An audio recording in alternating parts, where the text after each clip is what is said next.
again, Justin Churchill on today, but the time is going to be limited. Some things came up for him, so we're going to have to rush through this AFC West breakdown of where we feel like the Raiders are, the Chiefs are, the Broncos, and the Chargers sit in this division. So, without further ado, let's bring on Mr. AtoZ. What's up? What's up? What's good? What's good, my brother? What's good? Man, the show was so good last time. Had to come back. Right? Nice. That's how we Yeah, do. That's how we do it over here. and I see you've been doing your thing too on YouTube and on Twitter. So yeah, man, I'm happy to be back. Yeah, man. Appreciate you noticing, and definitely always good to have you pulling up. Nice view in the background, the green trees out Yeah, there, and out there in the country. I like it. So, yeah, man. How's everything going since the last time we talked? Everything.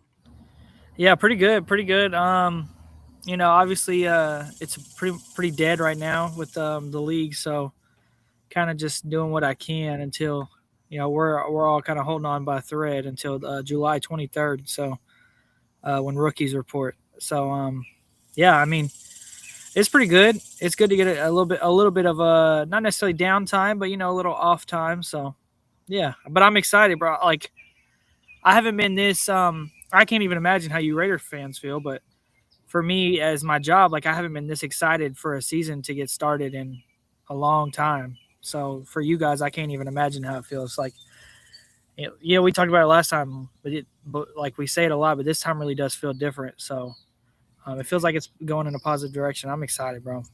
Yeah, you got the coaches in the building. I believe it's the right fit. We're not Mhm. like last year. You don't have Tom Brady bringing in your offensive coordinator who doesn't mix with your head coach who wants to be the Mhm. offensive coordinator and the defensive coordinator, not let anybody do their job at their positions. So it's the total opposite. Now we got Clint Kubiak that just wants to focus on the offense and let Rob Leonard take care of the defense and do his thing over there. He trusts in him, has faith that he can handle that. And yeah, I definitely like where we're going. Definitely. So I'm pumped up. I try to keep my expectations even kill. And I feel that the way the division's going, if you look at the Broncos, right?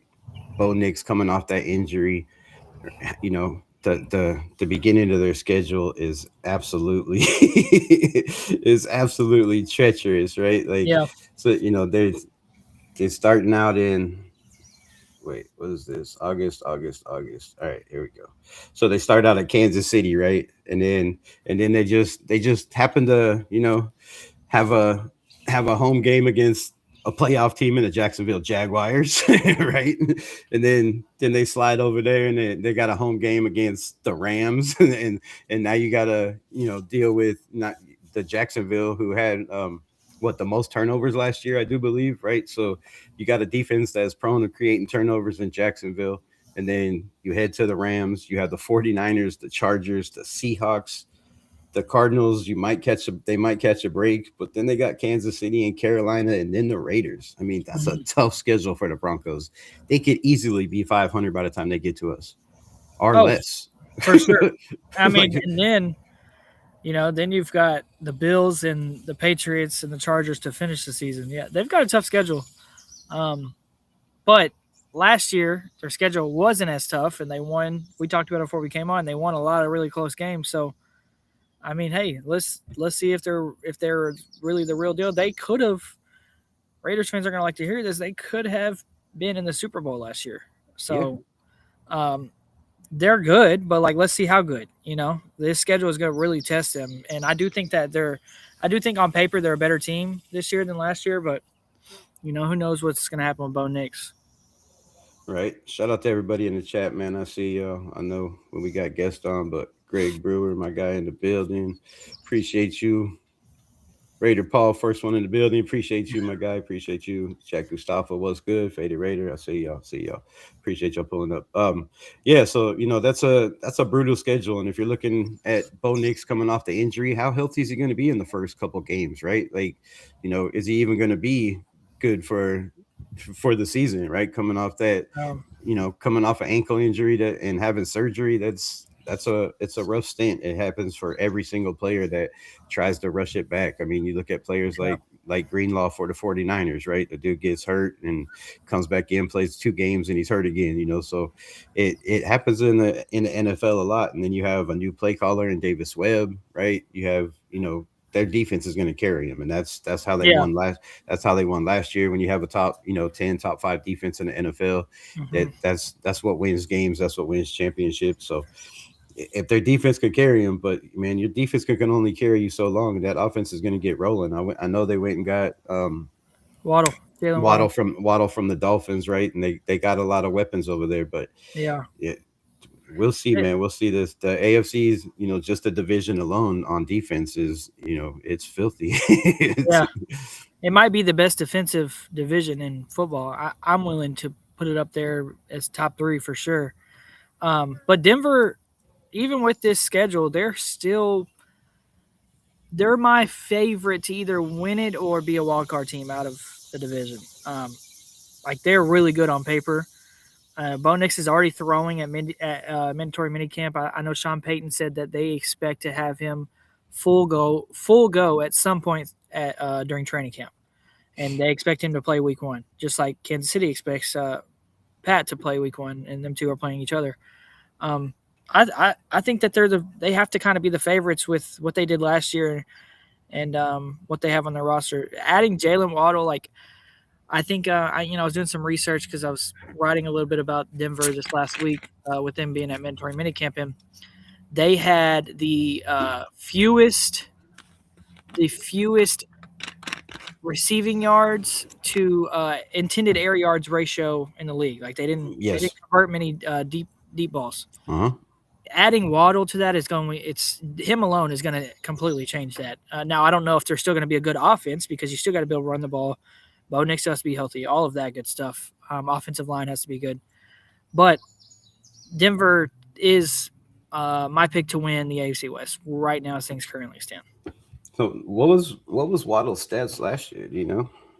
Off the top of my head, I don't know, but I want to say he had over 1,000, I believe. I think he had 4 touchdowns. I could be wrong. I've written 35 articles the last week, so maybe that's somebody else's stats. Right, I'm trying to look it up real quick. Waddle. 900 yards, 6 touchdowns, Okay. Yep. 64 receptions. So, I mean, I don't know.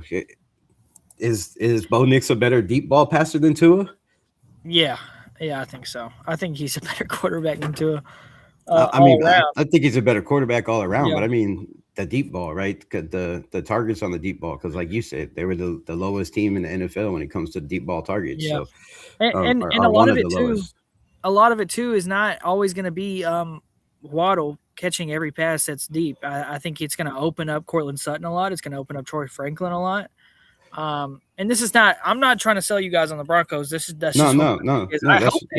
I hope that they, that they're not that great. But I don't know. I just I kind of see them being, and if they're not the number 1 team in the AFC West, because I think that there is a way Kansas City or the Chargers are, then I think Denver is the wild card out of the AFC West. But we all know how the Chargers are. They'll probably find a way to choke. So.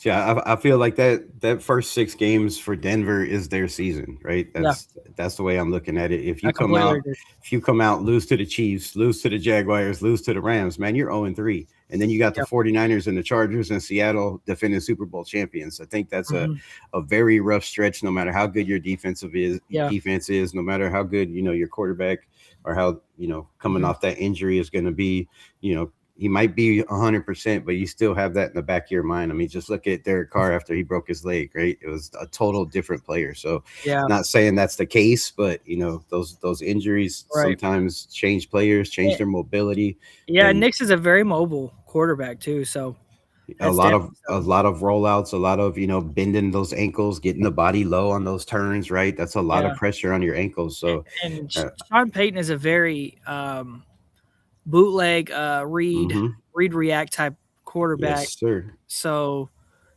or not coach, obviously. So, I mean, it's going to factor into it for sure. I know Bo was asked about his mobility, and he says that obviously he's supposed to say this, but he says that he feels better than ever. He feels like he's actually finally healthy for the first time in his NFL career, and that he thinks he'll be able to move better. So, obviously, like I said, he's supposed to say that. He's not going to say, "Yeah, I feel like Yeah, crap." yeah, of course. So, Yeah. Uh, but it's worth noting. the CBS has the Broncos ceiling, I think, at 11 games, and their floor at 9 and 8. Mm-hmm. So if they hit their floor, man, the AFC West is going to be a battle. Dude, So let's jump on to the Chargers because I know you only yeah. got 30 minutes. But wait, am I on the Chargers? Which one am I on? Hold up. No, you're good. You're good. All right, Chargers. Yeah. Chargers. So I also think, man, go ahead. But another team that this like you said, this division is freaking loaded. yeah, their schedule's rough, but if you're looking at the teams that if you're looking at last year's schedule, like a lot of people seem to think that teams from last year are the same team the following year, even though they spend the Mhm. most money in free agency. But if you look at they got the Arizona Cardinals and then the Raiders. Yeah, I feel like that game could go either way, right? We don't know what their defense is going to be. They're bringing in a college defensive coordinator. Mhm. How much does that change the defense? How much is Harbaugh Right. involved in the defense, or is it this young guy trying to pick up the learn the speed of the NFL and put his guys in the right position? And I think it leaves the opportunity for a guy like Kubiak to outcoach that defensive coordinator. You know what I mean? Yeah, So no, I completely agree. That is a huge game for both teams. Week mhm. two, like they should beat the Cardinals week one, um, and I think the Raiders are expecting to beat the Dolphins week one too. The Dolphins are probably going to be pretty bad. Uh, I, both I those don't. teams are gonna need that win to get their season really rolling, and especially in the AFC West. I don't know how bad the Dolphins are going to be. Malik Willis is out there killing it in spring training so far. Yeah, Like from what I heard, and they have a running back. They improved their offensive line. They have a defensive coach now, so that's going to bring discipline to that squad. And I think a lot of people like the Raiders are sleeping on the Dolphins. I think they could be one of those teams to turn it around quick. They made some decent moves. They got some decent draft picks. They got rid of some huge contracts like yeah. Waddle, Tyreek Hill. So I It, wouldn't be surprised if they start rolling. yeah, and it's not like I'm not saying it's like a gimme win like the Cardinals are. The Cardinals are probably going to be the worst team in the NFL. With Carson Beck or Teddy. Isn't that Teddy? Who's their quarterback? It's not Teddy Uh, Bridgewater. oh yeah, Teddy Bridgewater, and then you have Gardner Minshew. But they also, went out and got Jordan Love. You also have one of the best tight ends in the league. You also have Mark Williams, and I mean Man, they have the players on offense and defense. And I feel like Mike LaFleur was one of the best coaches, if not the best coach in this draft cycle. Like I wanted Mike LaFleur on the Raiders. That was my guy. So I feel like he's one of those guys that could easily turn that Cardinals around, that team around. Just the style of offense that he's around with Sean Payton, knowing how he coaches, and I feel like the Cardinals could be a sleeper as well, man. Their yeah, roster is, they've been a bad team for a while, like the Raiders, and they just keep piling on those draft picks. They got Marvin Harrison Jr. I mean, golly, they got, yeah. I if just they could get decent quarterback play, which I think Carson Beck was the most was the most NFL ready quarterback coming out of this draft, is my honest opinion. yeah, no, they have pieces. I just think that they're gonna want to lose to possibly go after Arch or Go after a whoever. quarterback. Yeah. Yeah, I feel that too. Um, but and with the Dolphins, like they can win some games too. But I think a lot of Raider Nation is kind of probably expecting that to be a win. But it's week one, new regime, new quarterback, so you Yeah. really don't know what's going to happen. But anyways, on to the Chargers. God, could you imagine if the Raiders went out and lost? What would that be if they lost to the Dolphins in Week 1 at home? Yeah, there would be a lot of upset people. I think. Man, because last year we went and we won Week 1, and all the people that was not on the Raider train jumped on it. Was like, oh damn, yeah, we won Week 1, right? And everybody got hyped. And then Week 2, Week 3, Week 4, Week 5, Yeah. the heads went down and down and down, Mhm. and the voices got quiet, and then the anger got louder. So, man, it would be crazy to get beat by the Dolphins Week 1 at home. Yeah. Golly, Yeah, but golly. um, like the Chargers, that Chargers game in week 2, like you said, it's a toss up. Like I could see it going either way. These two teams always play each other tough.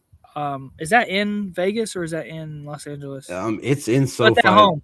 The Raiders of the yeah, it's at home for us in SoFi. So they say, which I don't Yeah, know how. I mean, I've I never guess it been. is. I guess it is kind of like home because we haven't won in Allegiant Stadium really, and we haven't won in SoFi ever. Yeah, So I guess it kind of is like home for the Raiders if you want to put it that way. But right. yeah, I don't know why they're still stuck on this as a home game. I mean, I grew up watching the Raiders when they were the last year in Oakland and then moving to LA. So a lot of my childhood fandom was in Los Angeles, right? It Yeah, wasn't Oakland. And when they moved back to Oakland, of course, a lot of it was there, and now it's in Vegas. But um, yeah, I feel like, man, I don't know. I think that game's going to be it's going to be one of them games. But I think Clint Kubiak has the advantage over their defensive coach, and yeah.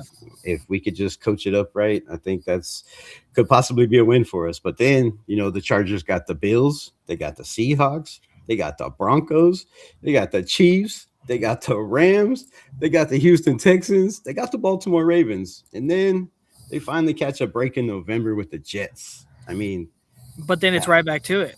golly. Patriots, Yeah. Buccaneers, Patriots, Raiders Bucks, again, Raiders, 49ers, San Fran, Dolphins, Kansas Chiefs, City Broncos, Chiefs, and and the yeah, Broncos. Like I can't look at this schedule with their defensive coordinator being unknown and and the guys like injuries, the injuries they have Khalil every year. Mack. Yeah, guys like Khalil Mack and the defense and the injuries that they have on the defense and the offense and a whole new offensive line, right? You went out and wasted Uh, money on Becton that didn't do anything. So the Chargers are in one of those positions, right? How's Mike McDaniel going to do as as the OC over there changing he's trying to change up Justin Herbert's mechanics, right, in the gun and change up his yeah, footwork. And how's that going to work out, right? That could go either good or bad. So, right. yeah, I feel like a lot of teams in the AFC West, Raider Nation's looking at this schedule, and I'm so sick of hearing people saying, "Have you seen a schedule?" Yeah, I've seen the schedule, but I don't think anybody in the building is looking at the schedule saying, "Oh, we're not going to win that game. We're not going to win Yeah, that game. We're not going to win that game." Right? I think they're looking at every game going, "Man, we got to find a way to beat these teams." Right? And that's why you have scouts. That's why you have game planning. Right? That's why you have a passing game coordinator and a rushing game coordinator and a defensive coordinator. Is so you game plan for those games. And I feel like we have the coaches in the building to game plan for those games, and I feel like we have the pieces. But if you're looking at the Chargers schedule, it's very very very rough, right? yeah. We have one advantage that the rest of the league doesn't have, or in our division, right? AFC West. We all play the same games except for three, and those three games that the Raiders don't play is Browns. the Browns, the Titans, and the Saints. Yep. So the other three games is for them. They play Baltimore, they play Tampa Bay, and who's the other one? Who's the other one? Who's the other one? Um, Baltimore, Tampa Bay, and Houston. Yeah. Man, that's a 3 game swing right there where Hmm. we could win those games and they could lose those games. You know what I mean? That changes the whole trajectory of the Yeah. division, and it gives Raider Nation a screaming fighting chance because I know they would be losing their mind if Is it is you it know. Houston? Because I think Vegas plays Houston too, right? No, we played them in the preseason. Okay. Um, Okay. Yeah. Yeah. Yeah. Forgot. we got a scrimmage on the Okay. 18th, and then But we the play Chargers them play them in the preseason too. on the 20th. Yeah, they play them in the preseason too. So the Chargers will they will have a leg up in that game, right? Because Yeah. they watch us play them, and then we play them the second week, right? So they will have a little bit of a leg up. But Houston's defense is nasty, And I'll man. say to your point about the schedule, and here is my point about like why I have them finishing second or third, and the Broncos finishing first or second or whatever. Everybody's team in this or everybody's schedule in this division is like extremely hard. Somebody's got to win. Yep. Like it's got to be somebody. It doesn't mean that you have to have a great record because the schedule is pretty freaking hard. Um, but I do think that the Chargers might have a little tougher schedule than the Raiders for sure, like you said.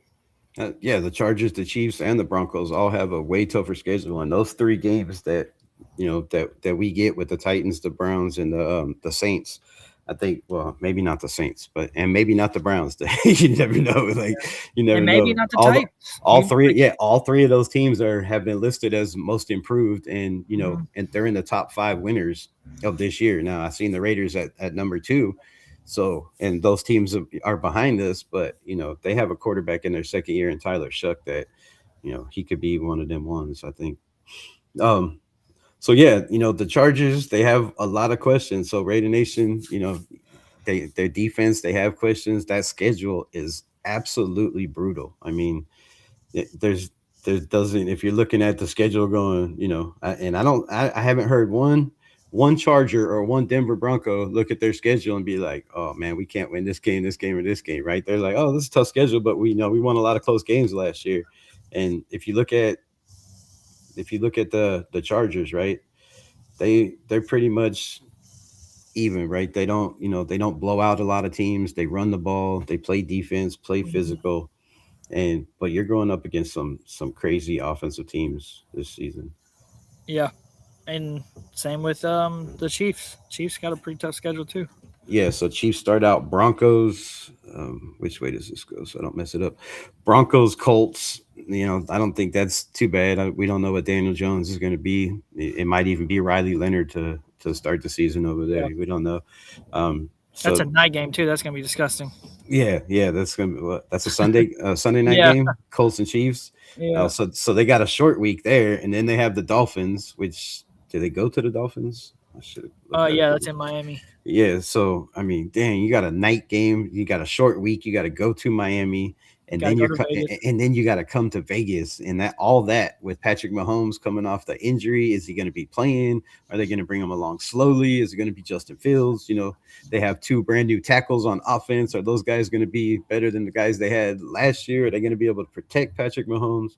Right? Is Andy Reid getting up there to where that sticking with the same thing over and over again, kind of like Pete Carroll has done throughout his career, might be Yeah. catching up to him, right? A team like Eden, you said that they won a lot of close games. So Mhm. how long can they sustain that? And is this the season where I said last year I thought they were gonna fall off, and they got a lot of weapons this year, but I just don't know. A new offensive coordinator, you bring back the enemy. There's questions with the Chiefs as well. I think the biggest questions are going to continue to be on the offensive side of the ball. I actually think the offensive line is fine. They when healthy last year, they had a really good offensive line. They're adding, um, Kenneth Walker. That's going to improve the run game. You're going from Kareem Hunt to Kenneth Walker. That's a pretty big jump. But outside of that, the receiving core is pretty much the same. Travis Kelce is another year older. I mean, the offense is they're going to have to figure something out there. On defense, though, they absolutely loaded up with pass rushers, which I think was brilliant. The secondary is so much different than the one that they had last year.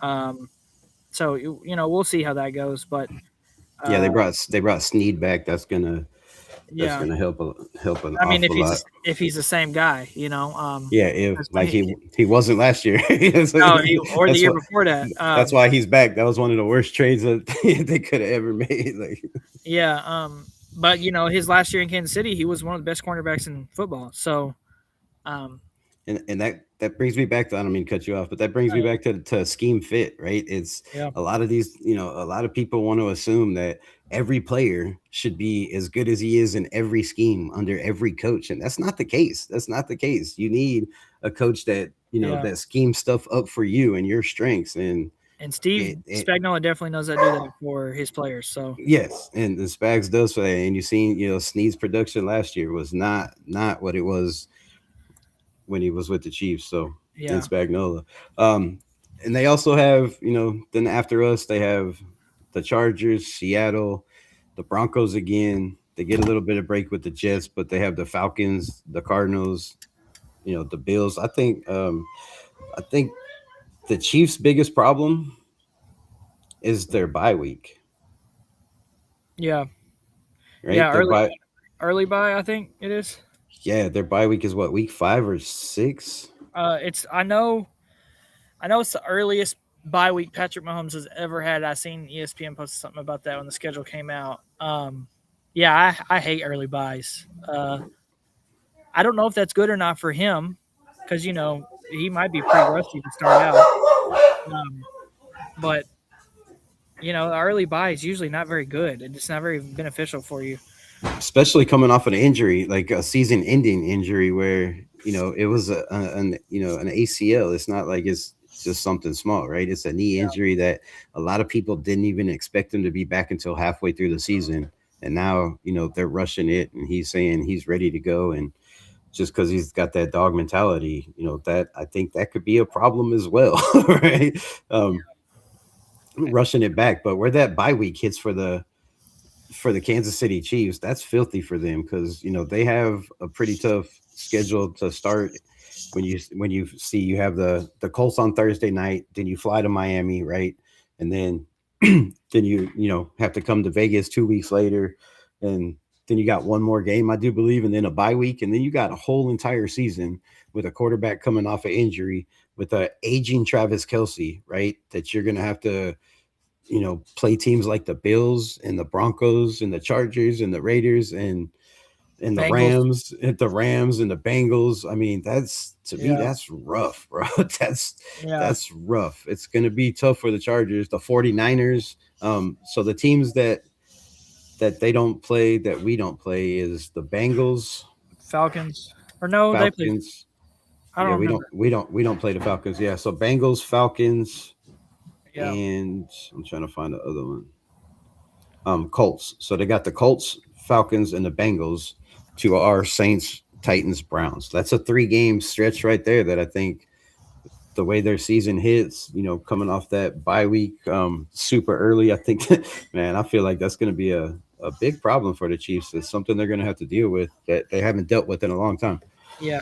And it could be a problem, or it could help them depending on how they're looking in the beginning of the year with injuries. Because you could get to week 6 and have a lot of injuries because this game is just as physical as it is, and as many injuries as we've seen lately from so many different teams. The Raiders have been through it too.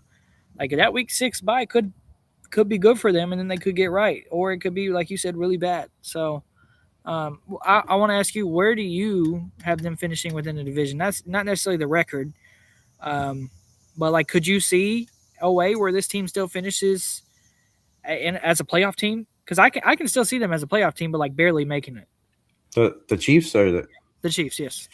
um yeah, I feel like within the division, the games that they play, that they can definitely be a playoff team if Kenneth Walker is, the Kenneth Walker that he was with Clint Kubiak, right? If you get the Kenneth Walker the year before that, you know, I mean, that's not much of a difference, right? If Kenneth Walker's not giving him 1,000+ yards, I don't really think it changes much, right? They had 3 running backs that carry the load, running back by committee, so yeah, they have receiver problems. He doesn't really have that number one target, and your number one target is an aging tight end. So I Yeah, feel like there's questions. And then, like I said, the age of Andy Reid, that's another thing, is you can only run the same system. And I think that's why he brought back Bieniemy yeah, as the coach, right? Because you can only run that same offense and style for so long. And same thing with the defense. I think people are catching on to Spags and how they run things and finding ways to beat those zones and beat those blitzes. So I don't know. I feel like it's very iffy that they make the playoffs. yeah. I kind of have them as a wild card team. Um, like I don't know. Like we've said somebody's got to win the division, and it's really hard to pick one team to just run away with it. I don't think anybody's really going to run away with it. No, I don't feel that this year. Um, I think the division is going to be very, very, very tough. yeah, for sure, for sure. I will say, if Kenneth Walker is the Kenneth Walker from last year, which, by the way, statistically, it doesn't look like he's that big of a difference. But when you look at how much he ran the ball and how much he shared with Zach Charbonnet, like the guy was a monster. He didn't actually have that much of a workload last year. Anyways, Patrick Mahomes has never had a rusher over 1,000 yards in his career.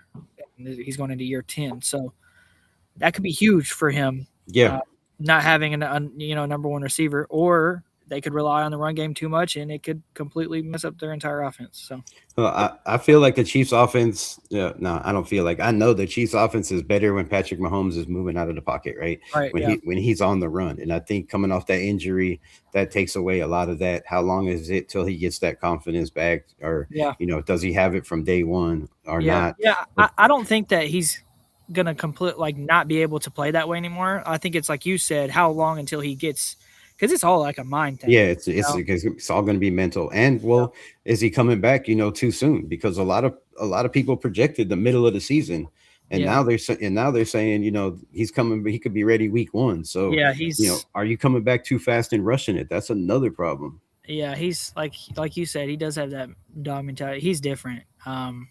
In terms like we all seen him roll his ankle in whatever game that was, and Yeah, and he come went to back the out. locker room, took whatever drugs they gave him, and he came back like nothing was wrong. I mean, he was still limping, but orchestrated a game-winning touchdown drive. So the guy is different, but you can definitely still be different and still rush back too early. Like that's very possible. Yeah, and then and then like you said, those how many times have we seen him where we're like, oh, that was nasty. There's no way he's coming Yeah, back out, and 2 or 3 plays later, he's back out there. Those take a toll on your body. Those take a yeah. toll when you start to get up there in age, right? But So you know what? those Wouldn't you injuries keep pile getting up. back up? Wouldn't you keep getting back up for 500 million guaranteed? Oh yeah. I mean, no. I mean, if it's guaranteed, why? Yeah, why? Why get back up? No.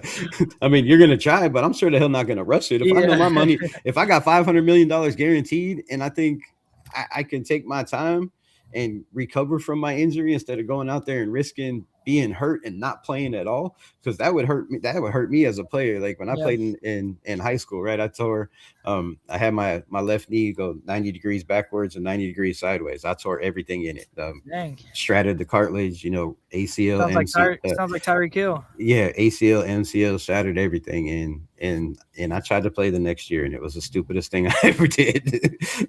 Tried to come back early, so yeah, and I pay for it still to this day. So I like come, what, not to interrupt you, but I like what Raider Ryan said about Seahawks fans not really being upset that Kenneth Walker's gone because of the injuries. That could play a factor too for Kansas City because if he's hurt, their backup is Kareem Hunt. And Kareem Hunt is getting up. I mean, he was okay last year in short yardage situations. I think he was like 100% on fourth down. Anytime they went for it on fourth down, he got it. But other than that, he's not going to make you miss, or he's not going to make anybody miss. He's not going to break any tackles. Kareem Hunt is pretty much not got any juice left. So, well, yeah, but he's they run that power run scheme, in inside zone pretty damn well with Kareem Hunt. That's why he gets his yardage. He's got pretty decent vision. He's solid, and he knows how to get to those holes. So yeah. he's made a living out of picking up those short yardage plays and those short yardage touchdowns. But yeah, man, I know we've been on here like what 30 minutes. I know you got to get off here soon. So any takes on you want to give predictions where you think each team in the AFC West will be, Yeah, or I'll give a soft prediction just because I don't know. I still haven't like just sat down and researched every single thing to make an official prediction. Um, so I'll go ahead and say, man, I'll say, okay, this might shock some people. I'll say, Broncos finish first in the AFC West. Chiefs as a wild card team second. Raiders third. Chargers fourth. I think okay, I'm not sure Justin Herbert is going to be able to hold up throughout an entire season. He hasn't in like the last few years. Like you said, the defensive coordinator problem that is a probably going to be a problem for them. New offensive coordinator McDaniel's great, but you're changing the offensive scheme, um, and you're going to have a new offensive line. I don't know. changing your quarterback and how he put how he stands in the pocket, his base, his mechanics, like that's a Yeah, lot. That's a lot. there's a lot of changing going on, and I'm probably going to be very wrong in that prediction. And but whatever. That's how I feel is going to happen. And watch the Chargers end up finishing first. Yeah, I like the amount of teams that have gotten better just because of coaching, right? The Jacksonville Mhm. Jaguars, the Rams back in the past with McVay, even even the Chargers, right? Nobody thought, I mean, I didn't think that Jim Harbaugh was going to come in there and make them, a playoff contender in year one. No, I didn't see that coming. I was like, man, Yeah. they got a lot of work to do, and it's just like the Raiders, right? Nobody thinks Clint Kubiak is going to come in. Oh, he's never been a head coach before. Yeah, but he's been around a head coach his whole entire life. He grew up, he grew up in the stadium watching his dad, be a quarterback, and then then be a head coach, and all of that, win Super Bowls. So the man's been around it. I think he's going to be just fine when it comes to the coaching ranks, and I really feel like this team is better than a lot of people are giving it credit for.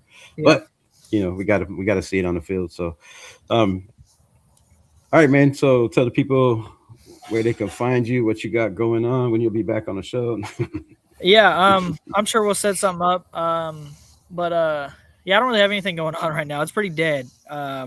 So I've been working on some stuff behind the scenes, doing some, as we call, evergreen pieces in this business, stuff that can hold its value for a longer period of time. But yeah, I've seen that, and I'm not saying the Chargers are better than the Raiders.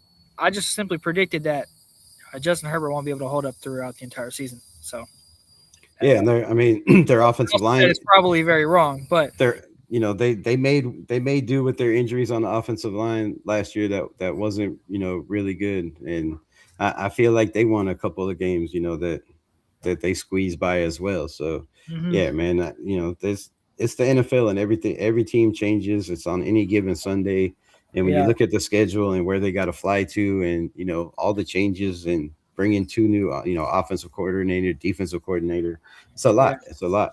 So And don't get me wrong, like the Raiders are still the last team in the division until proven otherwise. Like it's just kind of how it goes, you see the same thing over and over and over again.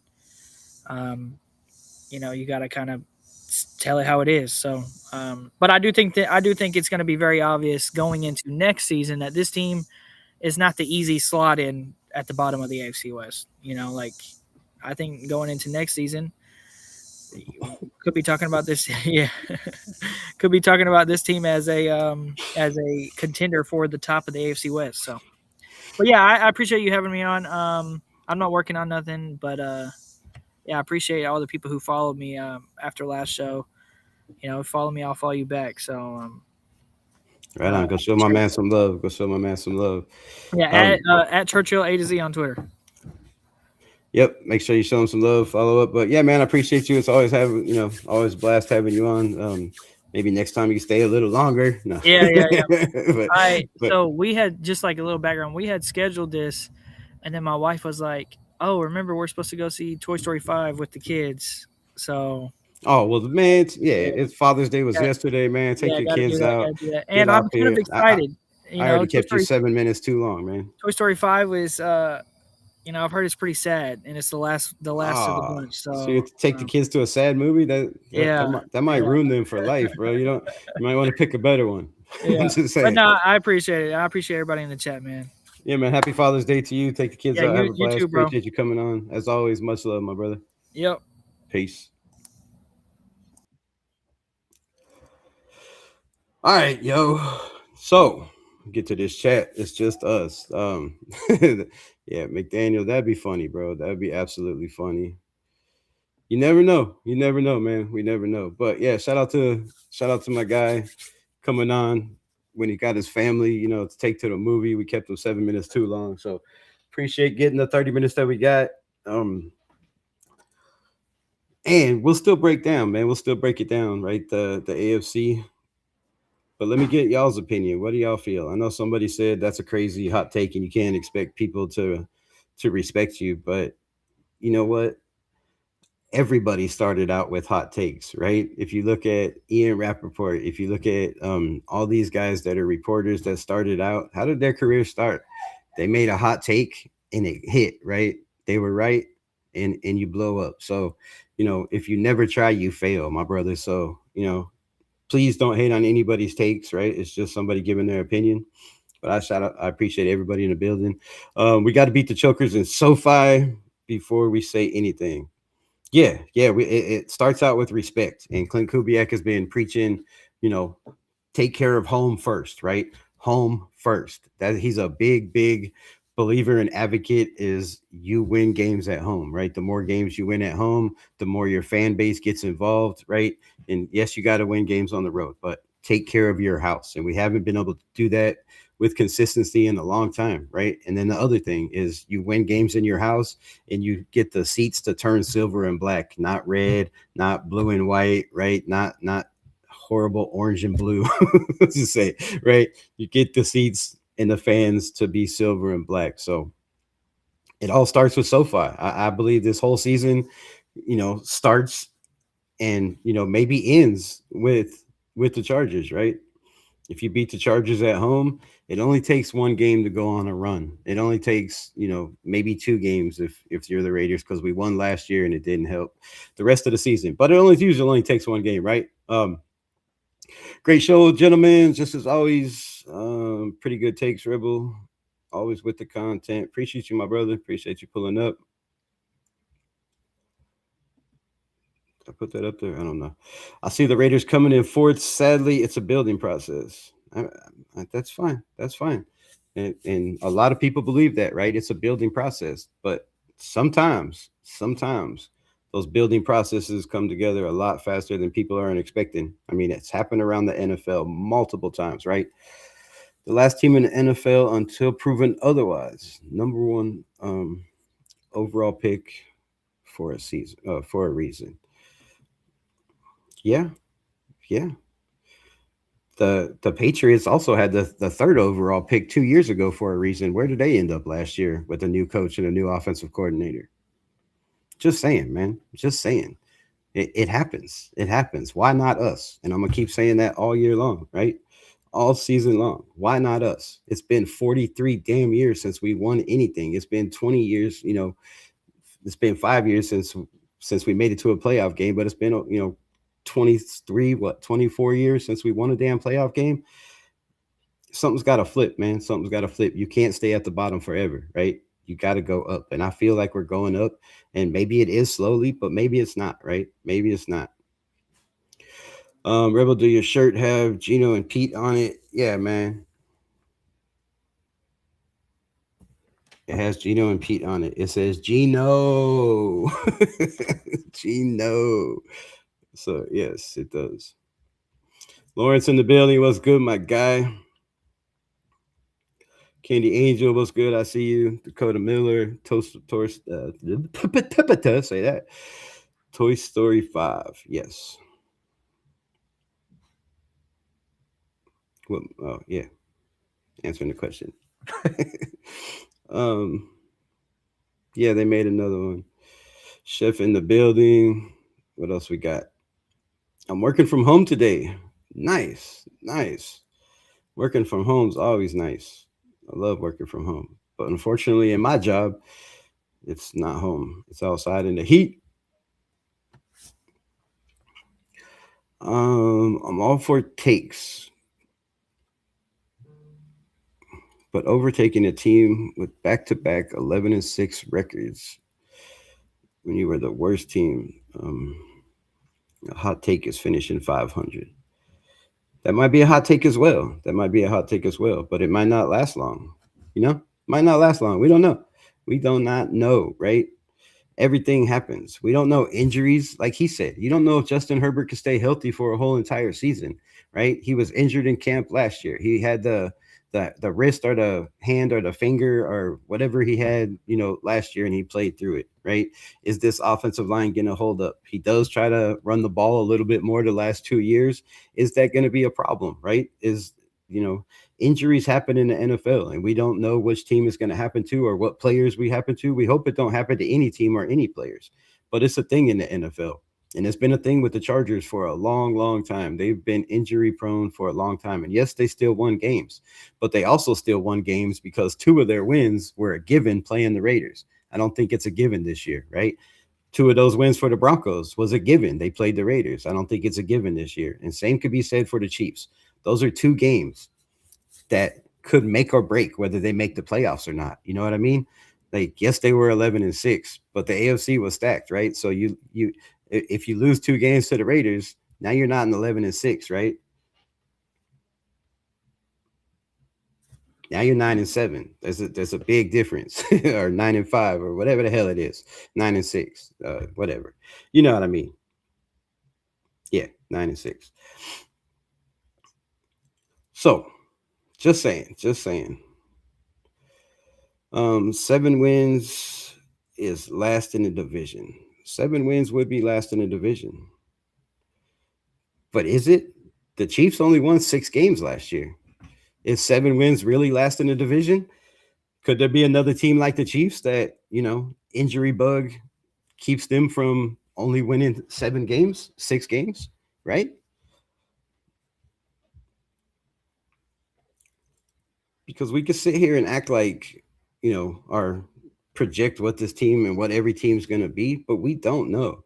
We don't know that this team is not going to come out and win 4 games in a row, right? What happens if the Raiders come out and win 4 games in a row and they get a little bit of momentum, right? There's nobody that can say that can't happen. Nobody, no matter who you are. Not even Jesus can predict that. Who's going to win? So, sorry I'm late. Been busy with work today. It's all good. It's all good. Do your thing. I appreciate you coming whenever you show up.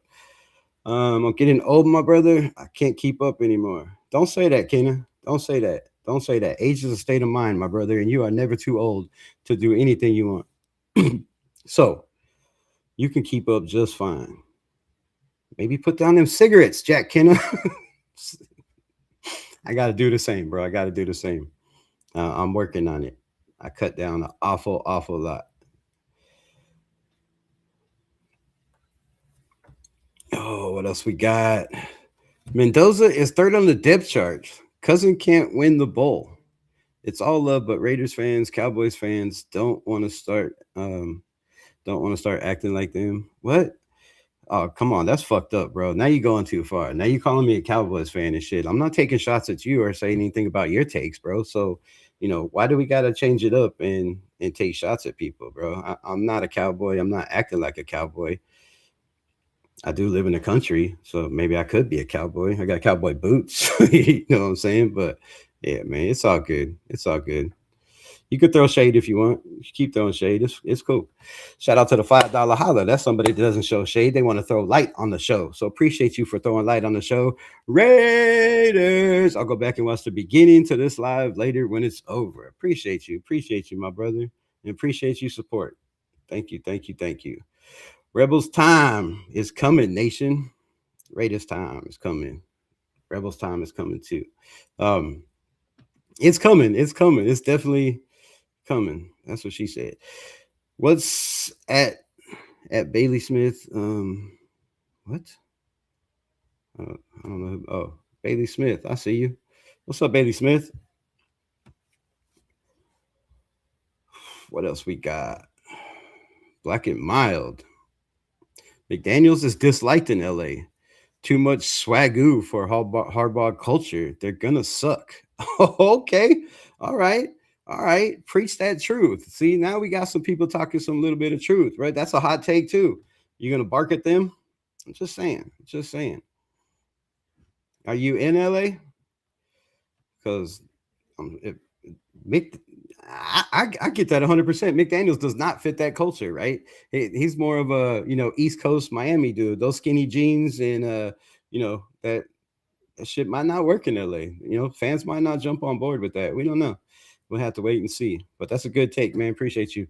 I'm right with you, Black. Right around 6 or 7 wins. Maybe a squirrel gets a nut. Games you never know. Facts. You never know. You never know. Any game could go any way at any time, right? It only takes one interception to turn a game around. If you don't believe me, go ask Gardner Minshew when we were just about,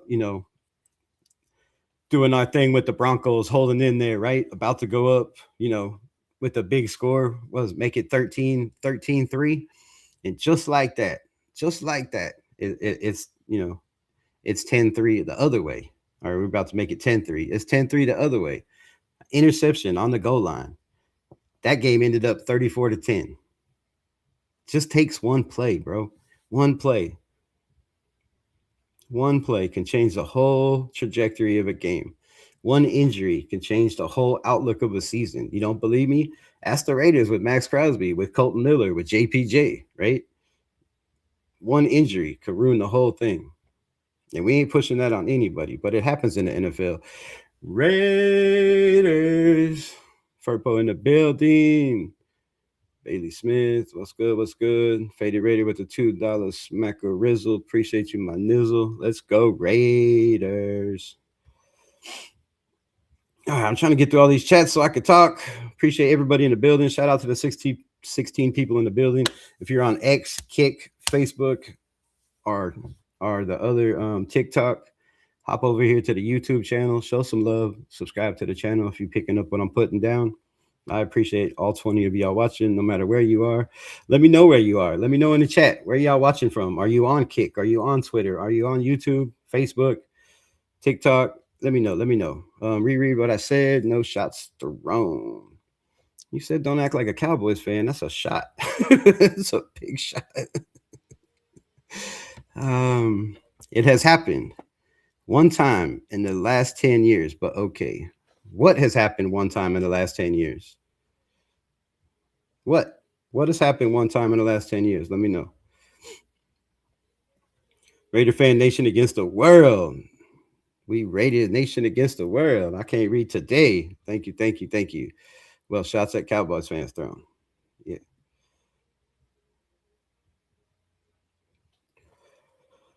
What else we got? Jack Kenna in the building. That's disrespect. East Coast ninjas don't wear skinny jeans. Watch your mouth. Yes, they do. Yes, they do. They wear them with their ass hanging out, bro. I've been on the East Coast. Don't even try that. Don't even try that. What you mean, bro? You got skinny jeans with your ass hanging out, and they can't even walk. They got walk with their legs out like this, like a damn duck. What you mean, bro? Stop playing with that. Stop playing. LOL, Lackey Tassie, get some run, bro. If Lackey Tassie is half of what we need him to be, that makes our team 100% better right off the jump. If we got a 370 something pound man in the middle that's 6'8", you ain't throwing over the middle. Just put your hands up. Put your hands up, right? That's all you got to do. Get a little bit of push, put your hands up. And, he's big enough where you're going to take up, shit, you could probably take up the whole A gap. All you got to do is push the center backwards, and that gap collapses, right? It becomes one giant hole. So, yeah, I would love to see Lackey Tassie, get some burn. And I think with Travis Smith, with guys like Rob Leonard in the building, this man's going to develop very quickly, right? He's 22 years old. He's smart. He's young. He's physical.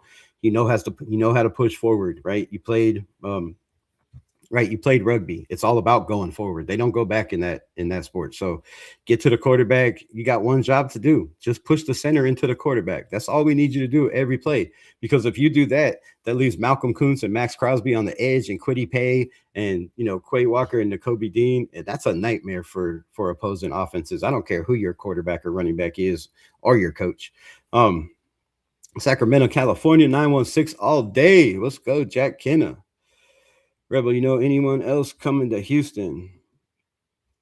No, I don't know. I don't know anybody yet.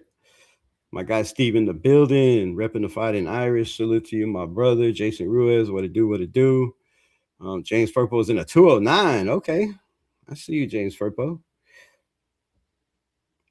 Seattle did it in 1 year. Seattle did it in 1 year. Jacksonville did it in 1 year. The Washington Commanders did it in 1 year. The Patriots did it in 1 year, right? There's many teams that have flipped in 1 year. Why not us? Why not us? And if I look back at all those teams and what they did, bro, a lot of those teams didn't have a Brock Bowers or an Ashton Genty or a Max Crosby.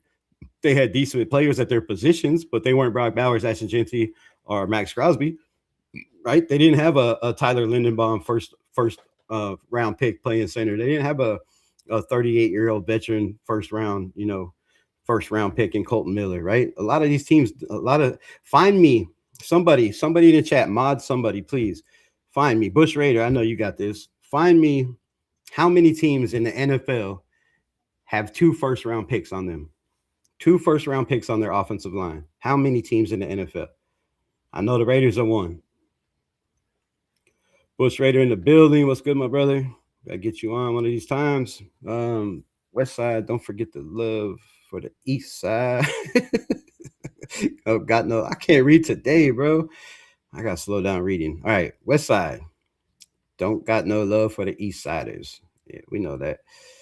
East Coast is the capital of skinny jeans. I stand on that. Thank you, Fambo. Thank you. Mr. Lawrence over here telling me, watch my mouth. Ninjas don't rock skinny jeans. Come on, bro. What East Coast you in? Let me know in the chat where you pop that link. I live in Longview, Washington, 360, but from the 408. Okay, San Jose.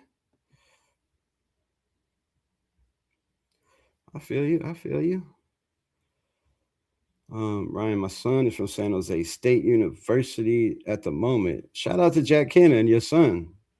Does he play football? Does he play any kind of sports? What's he doing over there, Kenna? I've been on the East Coast my whole life. Trust me, we don't wear skinny jeans. You might not wear skinny jeans, but you might not go outside a lot because all them young bucks out there definitely got skinny jeans, strapped before their ass, and the bottom of the jeans come down to the knees. Like, come on, man. I don't know where you at outside of the East Coast, bro, but I was there for 3 years, and that's all I seen everywhere I went, whether it was Tampa, whether it was in Florida, whether it was Orlando, right, whether it was Sarasota, no matter where we was at, everybody was rocking skinny jeans. Everybody. Rams did it in 1 year with Stafford, right? The Rams did it in 1 year. The Bucks did it in 1 year with Brady. Preach, Raider Paul. Preach, Raider Paul. That's what I'm talking about. Oh, there's only one time. It's only happened one time. Come on, man. It happened one time. It happens all the time, bro. Google says 11 teams in the NFL. All right, so 11, bro. 11. That's not even a quarter. Yeah, almost, but it's not. it's okay, a half away, but still 11 teams. Only 11 teams in the NFL have two first rounders on their offensive line. That means something. That says something. When one of them is the center that's calling plays, that's taking up the middle of the field, and that's supposed to be the most dominant run center in, some say in many years, right? That means something to me. That means something to me. And a lot of people say the offensive line, we go as the offensive line goes, right? We have 2 first-round picks on your offensive line. That one's a 25-year-old vet. Come on, man. Like, come on. The dude's going on his 4th year, right? Because they didn't re-sign his contract, or 5th year because he was a first round. So come on, man. You got a 25-year-old vet in the building, first-round pick next to Colton Miller. And you don't think this offensive line is going to do something? Rebel, 19 teams have 2 first-round picks on their lines. I thought you said 11. Now it's 19. I got the Raiders going 10-7 or 9-8. All those are daunting tasks, but it's not a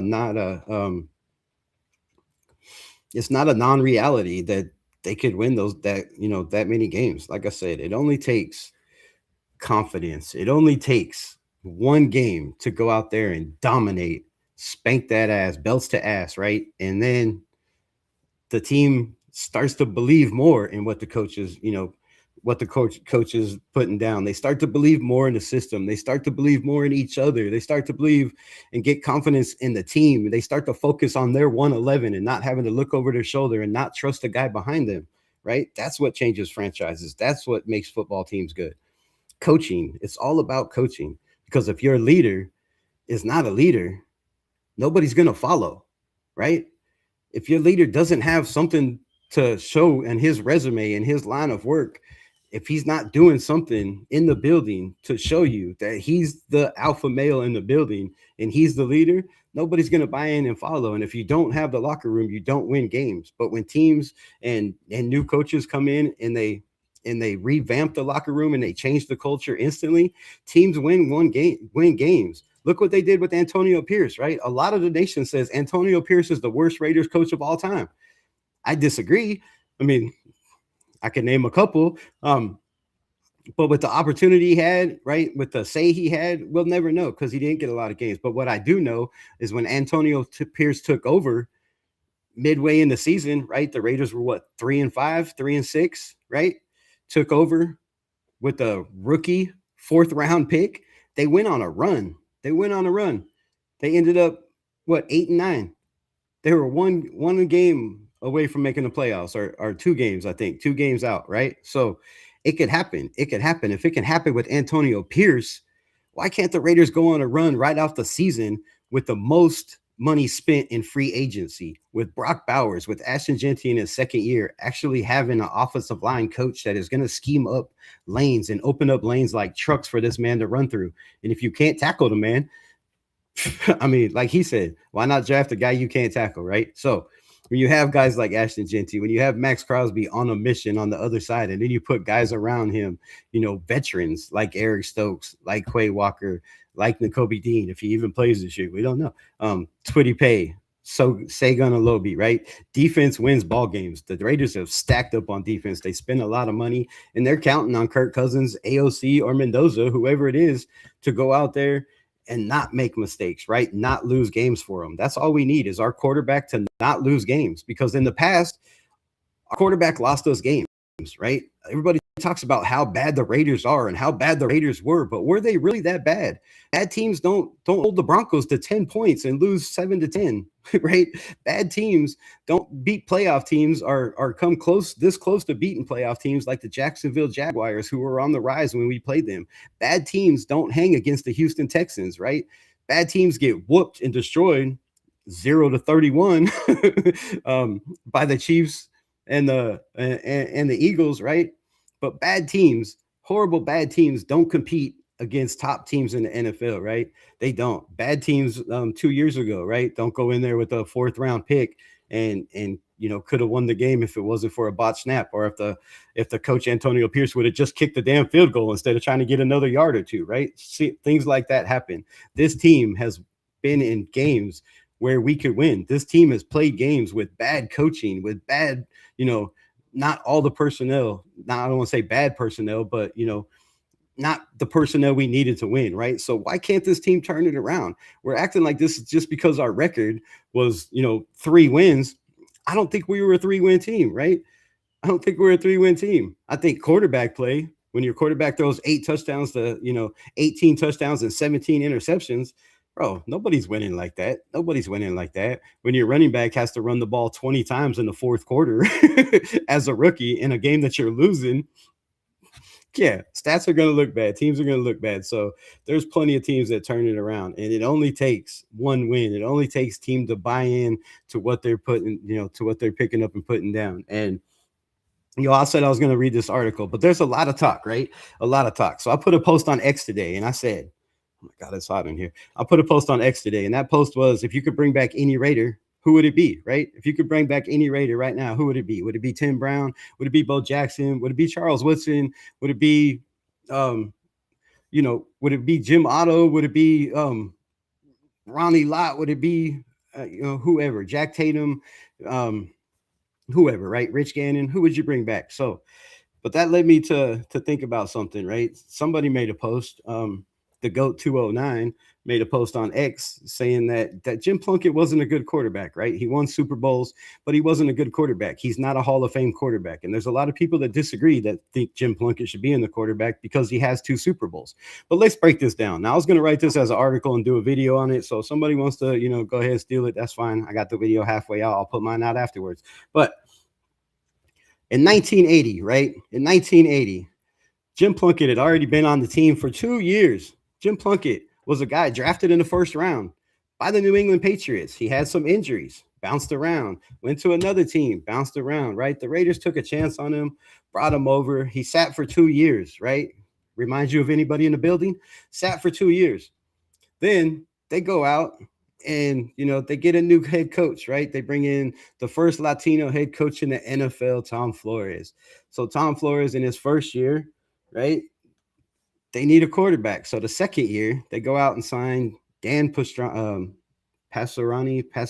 Oh man, I don't want to butcher his name. But anyways, they go back and they trade for, they trade for a starting quarterback. Well, 5 games into the season, he fractures his leg. And who comes off the bench? It's Jim Plunkett, that nobody in Raider Nation believed in. Nobody in Nobody in New England believed in. Nobody in Minnesota believed in, right? It's this guy, Jim Plunkett, taking first overall that everybody thought said was a bust. But what happened? What happened that year? What happened that year? Somebody tell me in the chat what happened that year. Jim Plunkett came in and went on a 9-game run. A guy that nobody believed in the building. A former first overall pick that everybody had forgotten about. But you know what happened? He got with a head coach in Tom Flores that believed in him. He got with a, kind of like Aiden O'Connell with anyway. But you got with a head coach that believes in you, that's seen your body of work and has faith that I could do something with this guy, right? So he got his opportunity. Later on, comes out, we're the only wild card team. Yes, wild card team made the playoffs. The only wild card team in history. Well, maybe not anymore, but to win a Super Bowl with a backup quarterback, Jim Plunkett, right? So is Jim Plunkett a Hall of Famer? Y'all make that choice. But anyways, Jim Plunkett comes in, takes us to the playoffs, to a wild card. The Raiders win the Super Bowl with Jim Plunkett. 2 years later, he gets benched. They go out and they bring in Mark Wilson. Mark Wilson's supposed to be the guy, right? He, had a great year the year before. He's going to be the guy. Well, Mark Wilson wasn't the guy. And they have to put in Jim Plunkett. What happens? Jim Plunkett comes in again and takes the team to the Super Bowl. Two times with the guy that nobody expected to do it, right? With a team that nobody expected. They were 8-9 the year before. Nobody expected them to make the playoffs, right? The year before that, I think they only won 3 or 4 games. Nobody expected it, but that's what happened. That's Raider history. So you can bring in, you might have a guy in the building that might fit that scenario who's overlooked, and there could be an injury and maybe he comes in, or you never know. You never know. Anything can happen in the NFL on any given Sunday, and it only takes one turn of events. It only takes one spark. It only takes one coach to get everybody to believe in, right? Look what Madden did for this team when he took over. Look what Tom Flores did for this team when he took over. Look what John Gruden did his first year as never being a head coach did for this team when he took over, right? It wasn't great the first year, but people bought in. They believed. They had some close games. And then the next year, you see what happened. The next year, you see what happened. So it could happen, bro. It could happen. How long ago was that? I just said 1980. It was a long time ago, but it doesn't mean it can't happen. There's been similar things that happen, right? Let's look at this. Let's look at this as well.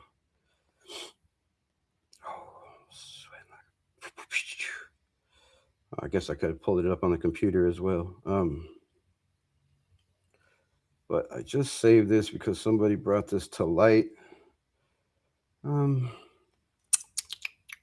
All right, yeah. So, right, quarterbacks that have won Super Bowls because of injuries, right? Nick Foles comes in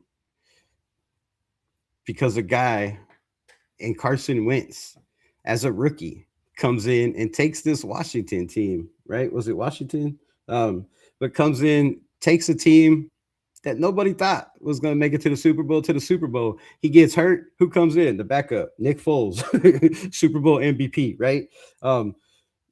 Phil Simms, Super Bowl MVP, wasn't the greatest quarterback of all time, wasn't the greatest quarterback every single year, right? He was a quarterback that had the right system, the right players around him. One time made it to the Super Bowl. Trent Dilfer, right? Another guy you're not going to look at and be like, oh, he was a top 5 quarterback throughout his whole career. Was he? No. Trent Dilfer was not a top 5 quarterback. I don't think any time in his career. But what he was on a damn good Ravens team that had the best defense in the NFL, and you couldn't score points on. And all they had to do was make sure they managed the game, put some points on the board, let their defensive eat, won a Super Bowl, right? Brad Johnson. I think y'all already know that story. It happened with us. So if you're a Raider fan for a long time, you know the Brad Johnson story. But yeah, I know Brad Johnson wasn't better than Rich Gannon at any point in his career, I don't think, in my opinion. Now, maybe he could be. I could be wrong, but we'll see. Let's see. So, trade Max now. Should have never let him come back. He's not a Raider. He's a fanboy. Ooh, ow. Okay.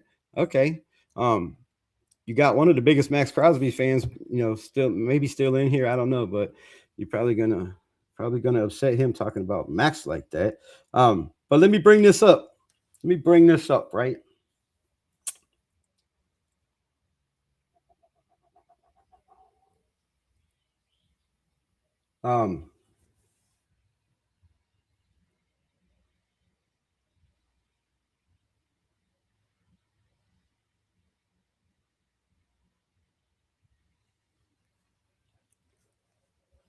You mentioned Max Crosby, right? Max Crosby. I just had to put a minute of silence to see what will happen. But Max Crosby. So top 10 pass rushers over the last 5 seasons, roughly 2021 to 2025 by total sacks per stat muse, right? Total sacks. This is in the last 5 seasons. Myles Garrett with 83, TJ Watt with 65. You see how big of a jump that is? Just off the rip. You see how big of a jump that is? That's a crazy jump. That's a that's a crazy jump. So 63 or 83 to 65 and a half. Micah Parsons. Yes, the Micah Parsons. The Micah Parsons, what, going in his third or fourth year? Fourth year. 65 sacks. Number 4 is Cincinnati Bengals, Trey Hendrickson. He's not a Bengal anymore. 61 sacks. Number 5 is Darnell Hunter from Houston with 60 sacks. Number 6 is Nick Bosa with 55 sacks. Number 7 is a guy that is the most disrespected defensive edge rusher in all of football, in my opinion, and maybe the most overlooked defensive end in all of football. But that guy is New York Giants, Brian Burns, 54 and a half sacks. He is he is 7th on that list. And number 8 comes in at Max Crosby with 52 and a half sacks. So in the last 5 years, Brian Burns making less money than Max Crosby, Nick Bosa making less money than Max Crosby, Darnell Hunter was making less money than Max Crosby, Trey Hendrickson still making less money than Max Crosby, TJ Watt, I think it's close, and Myles Garrett, who just started making more money than Max Crosby. Yeah. And out of those, how many teams have won the playoffs? So you have out of all those are the highest paid non-quarterback players in the NFL. I think the top 5 are. Out of those, they have one playoff win. Oh, Nick, yep, one playoff win. Josh Allen for Jacksonville. Oh, and TJ Watt. So yeah, I don't know. But I do know that teams with their highest paid player on their roster being a defensive end don't win Super Bowls. They don't even make playoff games. It's just a fact. Rebel, at Rebel, he is Rebel like you. What? Going to become a pilot. Oh, I got you. Appreciate it. He'll join the Coast Guard and wants to work in Cal Fire. Nice. Hell yeah. Shout out to you, man. That's a smart young man. I see Zoom taking over left guard. You guys, that's rough, Kenna. That's rough because he could take over left guard, but if you're training him to be the backup center to Linderbaum, and I really feel like Linderbaum is a 3-year contract. I don't think he gets another contract. Honestly, if we win the playoff game, if we make it, deep in the playoffs, or if we win a Super Bowl in the next 3 years, right? I don't think Linderbaum comes back. I think Trey Zune made it very clear in his very first interview. He said, I'm going to learn a lot from Tyler Linderbaum, being the backup center. And I think they heard that and was like, wait. You can't say that. You can't tell everybody what the plan is, right? So I believe Trey Zune is playing every position. And I really feel that he's more beneficial as the 6th man, right? Because we don't have anybody on the roster that can play both guards positions, play center, and play both tackle positions. And if you have that as your 6th man, that allows you to be a little bit more free with your offensive line, roster-wise, right? You could probably hold 8 instead of 9, and you can probably dress 7, right? If you could dress 7, that's a lot that you can do with your defensive line, with your receivers, right? running backs or with your defensive backs, with your defensive line. It gives you a lot more leadway. So I feel like they want him for the next year or two to be that sixth man, right? To be that sixth man, that guy that's next man up if somebody else gets injured. But if he's the best guy out there, it's hard to keep him off the grass. Another way to look at the offensive line is only two teams have two former first round picks, a former second round pick, a third round pick. When it's the Raiders and the Jets. Yeah, yeah, our offensive line. And if you look at Burford, wasn't Burford a first round pick as well? Hold on. Hold on. Where was Spencer Burford drafted?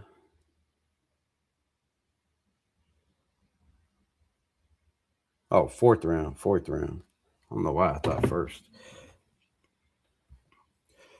Jack Kenna, I respect your opinion. That's how I feel about him. What?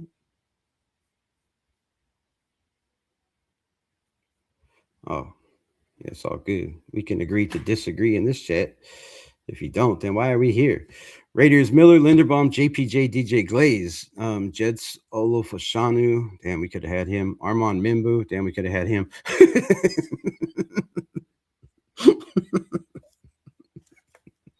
Damn, we could have had all those guys. Dylan Parham, we had him. we did had him already. And Joe, damn, their offensive line is nasty, bro. That's the Jets O line. Look, Geno Smith has absolutely no excuses whatsoever. Like, Geno has no excuses not to perform, bro. This dude, like, you got Olofashanu, you got Armand Mimbu, you got Josh Myers, Joe Tipman, and Dylan Parham. Come on, like, I know Dylan Parham got a lot of you know what in Raider Nation, but good lord, bro. He played pretty damn well, and he was on bad coached offensive lines, right? Bad coached offensive lines. So, damn, that looks pretty nice. At Jack Kenner, Brieford is the favorite at left guard, possibly Jordan Meredith. I could see Zune possibly being a future starter, though. Also, I'm not sold on JPJ. He may not pan out. Yeah, not really a hot take. There's a lot, there's a lot to that, but I'm gonna give my hot take. Spencer Burford does not start at left guard. I said it. Spencer Burford does not start at left guard. Now, I know they brought him over here to possibly be the starter, but the man's a fourth round pick. Let's be honest with yourselves, right? He's not better than JPJ. JPJ's ceiling is way better than Spencer Burford. I don't care what anybody says. He was on a 49ers team that had great depth, and he couldn't start there, right? He couldn't consistently start there. He was a backup piece, right? He was brought over because he knows the system, because he knows Clint Kubiak. But when the pads come on, Burford is going to show against this defensive line when you're going up against guys like Jonah Laulu and Max Crosby and Twitty Pay is going to show exactly why I believe he's not the starter. And if I'm wrong, I'm wrong. But I don't feel like Burford is the guy. I think they got him at the guy right now. But I think when the pads come on, and the bullets start flying in preseason, we're going to see Spencer Burford slip to the back. Just my take, right? That's my opinion. I believe that Trey Zune is way more athletic, way more physical, way stronger, has better footwork, and is way better in pass protection. In run blocking than Burford. Burford struggles in pass pro, right? He's decent, in pass protection, but it's also, if you look at the guys that were around him, it's a lot different than the guys that are around him now, right? You got a guy that you don't know in Tyler Linderbaum being the center. You got a aging Colton Miller that hasn't been able to stay healthy throughout a full season, right? And that, to me, is a lot of questions for Spencer Burford. And Jesse Merrick said that, when he was watching the guys out there in practice, that Spencer Burford was the guy that stood out to him, right? The way he was pulling and all of that. But that's, I don't know why you're pulling or anything like that when there's no pads on, right? There's no, so, We'll see. We'll see. Right now, he's that guy and he's penciled in. But I feel when the pads come on, they're going to see the physicality of Jordan Meredith. They're going to see JPJ. They're going to see Charles Grant. They're going to see Caleb Rogers. And they're going to be like, okay, all right, yeah, this guy with the pads come on is way more physical, better footwork, a better athlete. And I believe Spencer Burford gets shoveled to the back. Rod Martin got 3 picks in the 80 Super Bowl. Should have been MVP, not Plunkett. That's a good point. That's a good point. Rod Martin did get 3 picks in that Super Bowl. Great man. Rest in peace, Rod Martin. That one hurt. That one hurt. I actually got to talk to him a couple times.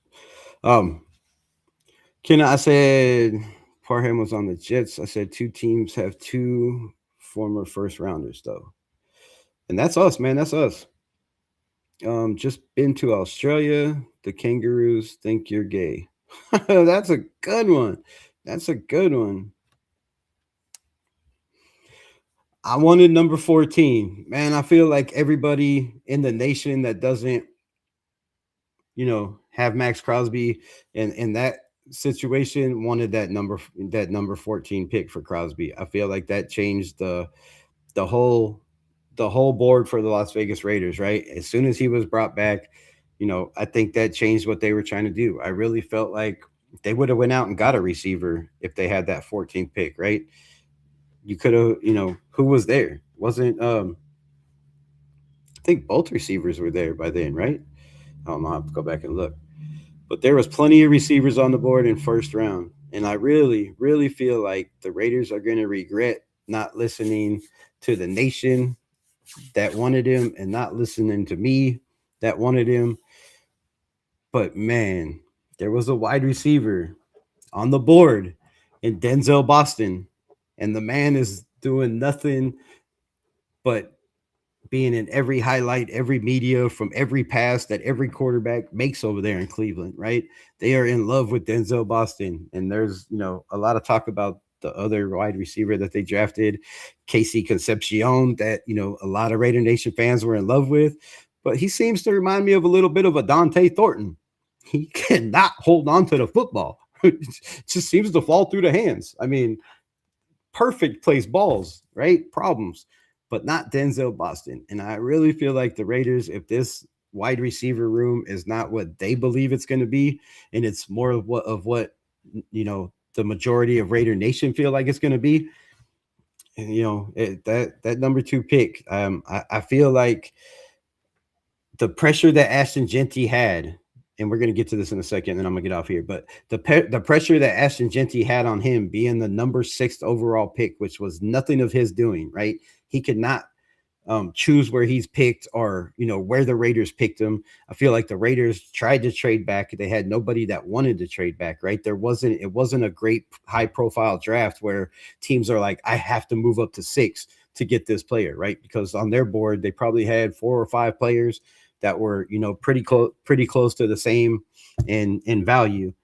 And they could have been happy either way, right? There wasn't no tight end, or there wasn't no tackle, there wasn't no quarterback, right? There wasn't anybody that they felt like they had to move up for, and they couldn't trade back. So Ashton Genty gets a lot of hate because he was picked 6th overall. And if he was picked 13th overall, I think most of the nation would be fine with it and they would get off his shoulders, right? But the fact that he can't control where he was picked, he's getting a lot of backlash of where he's at and where he was picked. And what I'm getting at is I feel like not Trey Zoom, but Traden Stukes is in that same position, right? Because a lot of people in the nation feel this way about Traden Stukes.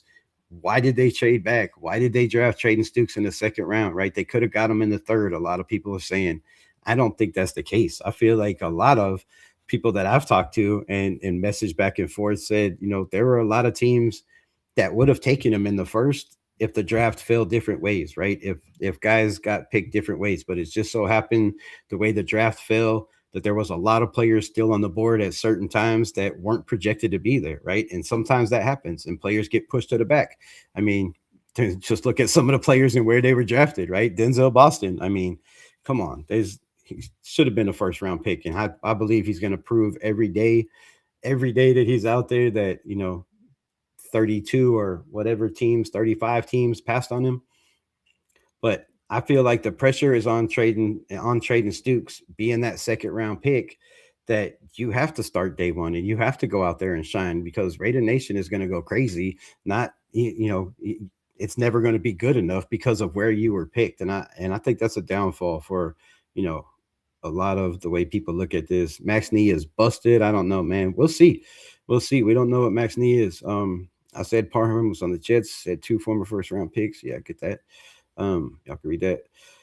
Furpo in the building. Jack Kenna.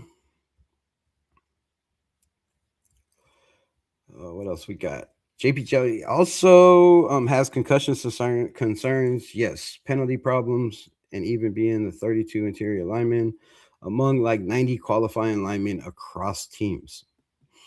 Look, the JPJ thing is simple. It's simple, right? They've already told me, and if y'all don't, if y'all don't understand it, or can't comprehend or read between the lines of what they're trying to do over there in practice, in mini camps, and what they're going to continue to do throughout the season, it's discipline, bro. It's discipline. Clint Kubiak said from day one, when they asked him, what do you need in offensive linemen? What do you need in quarterbacks? What do you need in receivers? Smart players. Smart, right? That doesn't mean 14 penalties in 2 seasons, right? Smart. That doesn't mean jump off sides and pads and booty shorts and a helmet and not be and not have consequences for your actions. So JPJ getting pulled during the middle of practice, they stopped practice, they went to something else, and then they went back, and when it came back, it was Caleb Rogers. That's showing, that's showing this team that if you're the guy hurting this team, if you're not on your game, if you don't know your 111, that you're not going to be out there. So I feel like they're just going to make JPJ better. And if JPJ, doesn't have the, the mindset or the mental capacity to take the coaching and take the pushing, then yes, he's going to fall to the back, right? But if he does, this could be great for him, because imagine, a JPJ with his chip on his shoulder with something to prove. Now, if he can do that and not, hurt the team by the physicality or the plays after the whistle, or, pushing guys completely to, to the sideline, to the bleachers and shit like that, then this dude will be just fine. But if he's not, then, that gives us good depth, that gives us whatever. But there is also, we have to realize that Jackson Powers Johnson, 2nd round pick, was also thrown into the fire. He never had time to develop, right? The offensive line was Luke Getsy, bro. Luke Getsy. That's who was, helping these guys. And I don't remember who the offensive line coach was. Was it Joe Philbin then? But anyways, JPJ's never had a chance to develop. He is way behind the 8 ball. He's further behind than Caleb Rogers. And let me tell you why, right? Let me tell you why. Because JPJ got hurt. He missed a lot of games. He couldn't practice, right? Those concussions, he couldn't be out there. Then he came, played a couple games. I don't know what the injury was his rookie year, but he missed a lot of games. Then last year, they move him from center over to guard. So now you got to learn a whole new position, whole new blocking techniques, a whole new stance, a whole new footwork, right? And you don't have a chance to develop again, because you're, not out there in camp all the time, and they're trying to take it easy on you. And then you get hurt again early in the season, and you miss the whole entire season. So you can't practice. You can't, work on your footwork because you have an ankle injury. So Jackson Powers Johnson, I think, gets a lot of hate and, and a lot of talk because he's a 2nd round pick, and, where's he going to be? Is he going to be the starter? Is he not going to be the starter? But I feel like maybe, just maybe, the Raiders organization feel like I feel, and they're like, okay, JPJ was a 2nd round pick, but he needs another year of development, right? Let's bring him along. Let's teach him the game from a guy like Rick Dennison, who's been there and done that, and has helped many offensive lines go from last in the division or last in the NFL to middle of the pack or better, right? So let's give him time. Let's give JPJ time. And I don't think it's a make or break season, where if you listen to what I've said a million times, my biggest thing that Spytech says is develop guys, keep them in the building. You draft guys, you develop them, and you play them when they're ready, right? The Tampa Bay thing, 42 guys on their roster out of 53 men when Spytek was there were drafted by Tampa Bay. And I feel like that's what he's trying to do here. So you don't let guys like JPJ go. You don't trade him for, trade value unless you think that he doesn't fit your system and his ceiling isn't as high as people think. Maybe they feel like, damn, JPJ should be a center, but we already have a center and we have a center behind him in Trey Zune of the future. And then we have another center that should be a guard in Jordan Meredith. So, where does JPJ fit in? It might be that scenario. But to have JPJ as depth, I don't think that's a problem, right? I feel like he still needs to develop. The NFL is fast. It's speed. And we've seen his footwork hasn't been great. We've seen him miss on his pads, right? I've done videos where the handwork, the hand placement, it's just, if you hit here, it's okay, right? But if you hit in your shoulders, you're pushing people back, right? And if you miss on that, then your guy's just going to keep coming forward, and then you're getting pushed back into your quarterback. So you got to give these guys time to develop. And I feel like JPJ has not had time to develop. He's missed a lot of football. That's a lot of practices you're missing. That's a lot of technique you're missing. That's a lot of fundamentals you're missing. And then you look at who was teaching those fundamentals. It might be a good thing that he missed all those, to be honest. I hope JPJ wins the job. I don't know too many penalties, but I like the physicality side. Yeah, I think that's what it is the mistakes. The mistakes are going to cost teams. And the one thing that Clint Kubiak said that sticks in my mind when he got here is smart players, right? Mistakes hurt teams. Mistakes and injuries. If you count on a guy to be your starting center and he plays 2 games, now you got to bring in a guy that didn't get all the reps with the number ones and hope that, he could become that guy who didn't get a lot of snaps, who didn't get a lot of reps, and you only get 14 padded practices in a season. It's hard when you lose somebody, right? Unless that guy is a guy like Jordan Meredith, who has played center and has played guard and left guard and right guard, right? A guy like JPJ, right? That's played center, left guard, and right guard, right? Those guys are valuable. And I don't think you just trade them because, you push them to the back. I think you trade them and develop them and give them a chance to maybe be that guy next year or, the year after. You got plenty of time. These kids are young. That's the Jack Kenna, that's the Jack Kenna, that's the Jack Kenna, that's the Bush. I really don't care what y'all saying together. We should have taken Elijah Surratt. We would have had instant chemistry with Mendoza, and we had multiple chances to get him. Yeah, that's a fact, and that could be true as well. But maybe, just maybe, they felt like it's starting to come down to that maybe Mendoza doesn't play this year. Maybe they drafted Mendoza knowing he was not ready. Right? They can do that. It can happen. There is a world that people live in where you can draft a guy and have very high potential of this guy, very high potential, but he might not be ready. You might have to develop him a little bit. You might want to mold him into what you want him to be, right? Not what other coaches made him, and break his bad habits and, turn him into good. That takes time.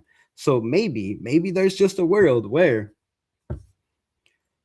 Mendoza doesn't play this year, right? And maybe why get Elijah Surratt and, have him be on the practice squad or, not make the practice squad and not make the team, right? Because we have a lot of guys that are questionable about separation. Elijah Surratt coming out of college was very, very questionable about creating separation, about being able to run those crisp routes and having the speed to separate, right? I think we got a lot of those guys in the building. So would it have been nice to have Elijah Surratt? Yes, if you're playing Mendoza year 1. But if you're not, then having a guy like EJ Williams on the practice squad for a season, if he doesn't get snatched up, right? Developing, working with Mendoza all year long as he's the emergency quarterback and AOC is number 2, right? Could be. And they also like my guy, Corey Rutger, right? Out of Arkansas State, because they put him on the injured reserve list, which means that tells me that they have some kind of plans for this young man in the future, whether it, be on the practice squad like Dalton Wagner for 3 years, or whether it be getting in the game and playing right away. Shout out to Faded Raider for the $5 smacker rizzle. Appreciate you. Do you think Fernando will start any games? And if so, what games do you think? And if so, what game you think he will start by? I gotta read these slower. It just depends on how the year goes. It just depends on how the year goes, right?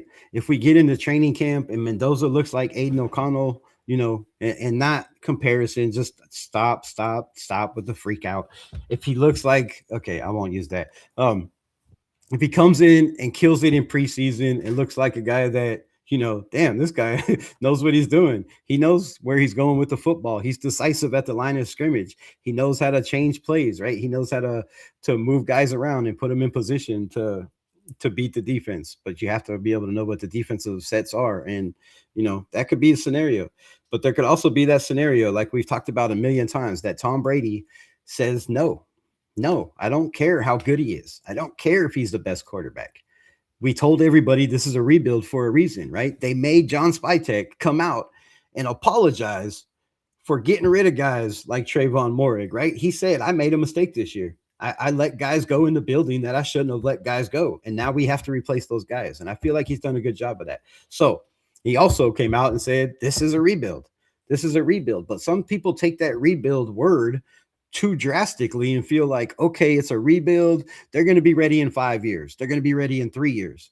A rebuild just means you're getting rid of all the players in the building that you don't want, that aren't producing, and you're bringing in new guys to fill that role. It could take 6 months. It could take 1 season. It could take a half a season. It could take 3 years. It could take 5 years. Well, by 5 years, if it takes that long, then everybody's fired and nobody's got a job. But 3 years is the limit, right? 3 years is the limit. They want to be a winning team consistently, not come in and win a Super Bowl and then fall off the map and never be seen again, right? They want to be a team that comes in, makes the playoffs, has a chance to compete for a Super Bowl every single year, like the Chiefs have done, like the Eagles have done, right? Like the Bills have done, like the Ravens have done. These teams that are consistent. That's the game plan. That's the game plan. And it can happen overnight, or it can happen, 2 years from now. We don't know. So do I feel like Mendoza starts a game? Again, it all comes down to, the season. Does Kirk Cousins make it through the season? Does he have a hiccup with, whatever? I don't want to say what, because I'm not trying to jinx nobody, right? If he does have some kind of hiccup and goes down, who's next up, right? Is it Mendoza? Is it Aiden O'Connell? Is it Jacob Clark, right? Who's that guy? So it all depends on the scenario. But I feel like listening to Derek Carr and David Carr yesterday, I think they pretty much summed it up. Fernando's not playing this year unless something crazy happens, right?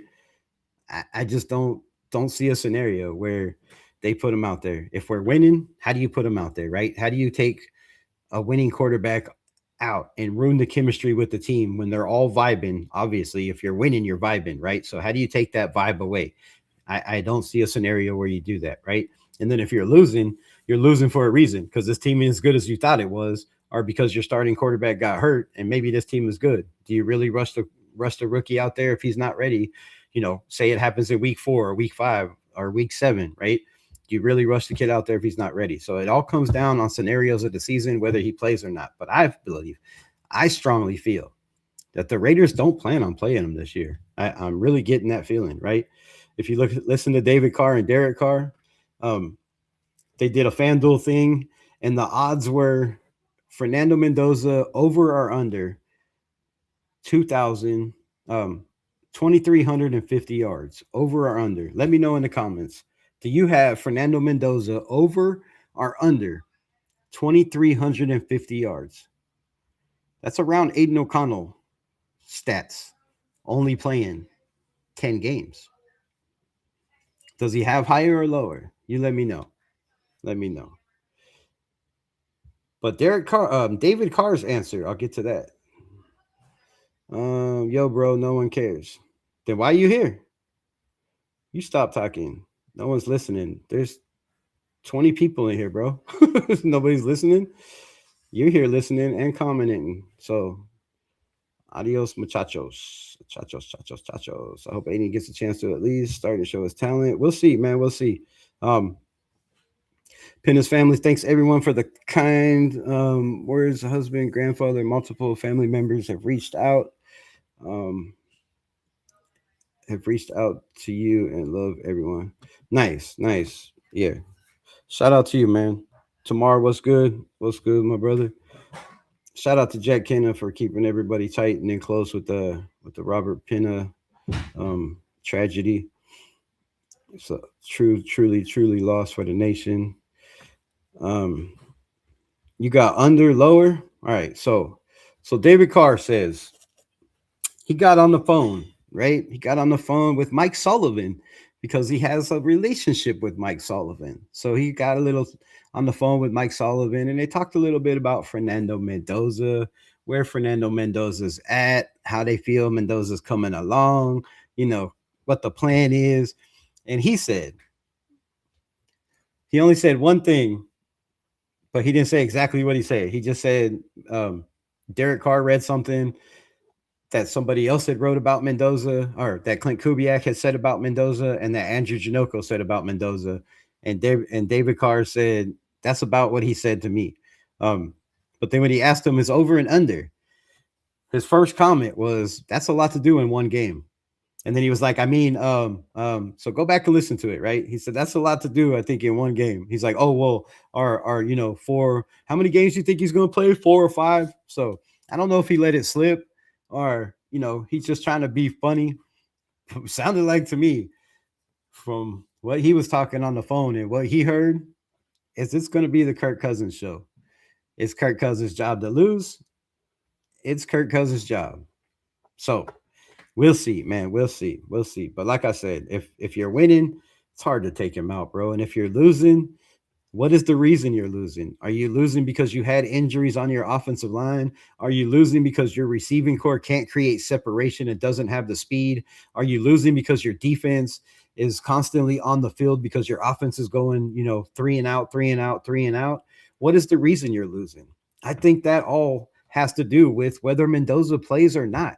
And I know people are going to be angry, and I know people are going to be happy, and I know people are going to be ecstatic, right?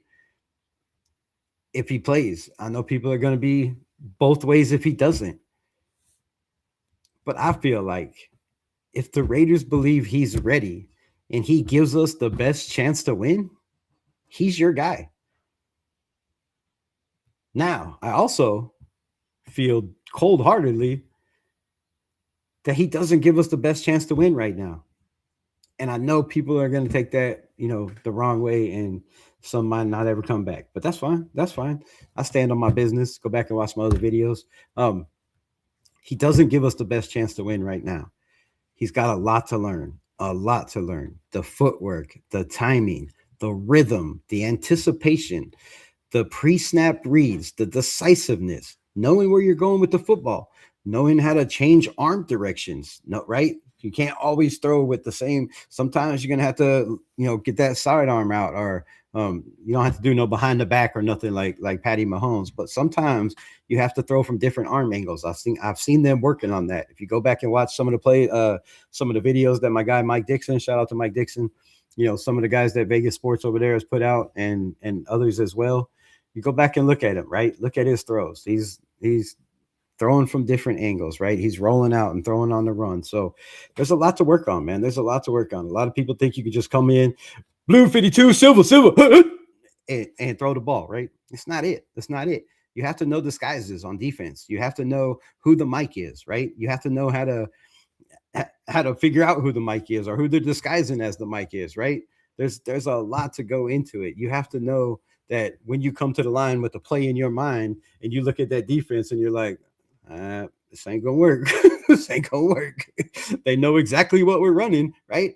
You got to know how to change out of it. But not only know how to change out of it, what do you change out of it? Do you just switch into a running play and teams start to catch on that, damn, every time this kid doesn't know, if this play is right for the defense, he switches to a running play. Teams will catch on from that, right? So you got to know the playbook. You got to know what what plays on your offense beats defenses, right? What's the best play to run against a cover 2? What's the best play to run against a cover 3? What's the best play to run against a disguise cover 2 and a disguise cover 3? Maybe they're playing cover 3 over here and, and man press over here, right? What's the play to run, right? Maybe they're running cover 4. You don't know. Maybe they're running a single high, right? You got to know all those plays and what plays in your little wristband beats those. And that takes time. That takes time, whether you're number 1 or not. So with that being said, do you believe it was a fail to draft Fernando Mendoza number 1 overall if he doesn't play a single snap this year? Let me know in the comments. 20 people in here. Come on. I expect at least 7 answers. At least 7. At least.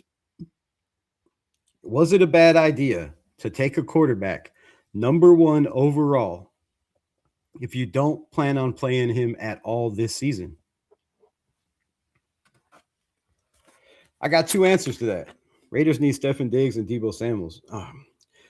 A 32-year-old and a 30-year-old with injury history that can't stay healthy, and Diggs that, wants to beat up people off the field and smack fans in the face. I don't think we need that in Raider Nation.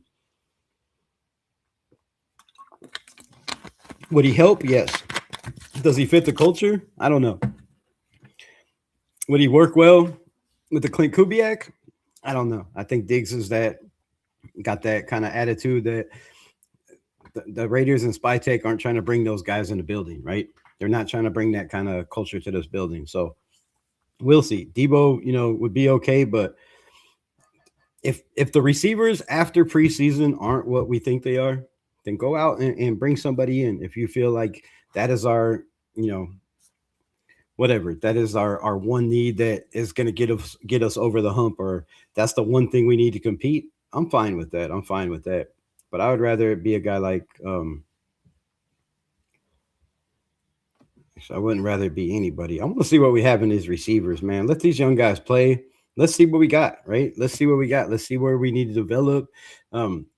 If we got guys that can play the slot, if we got guys that can play the outside, right? If you got guys that can play out of the backfield and block, you're not going to learn all that in 3 preseason games and 2 gimme games. It's going to take a season. He's not got experience, bad, good games to learn, and he goes through the year. Appreciate that. Hell no to Diggs. Deebo, sure. Okay. Deebo, Diggs, and Bowers. I mean, it sounds better on paper, right? It does sound way better than what we have. And if you look at a lot of the offensive receiving cores in the NFL, I mean, just Dallas to start off, right? You got Dallas, you got CeeDee Lamb, you got George Pickens. I mean, that's Prescott's loving it, right? And then you go over to the Bengals, and you got Lee Higgins, and you got I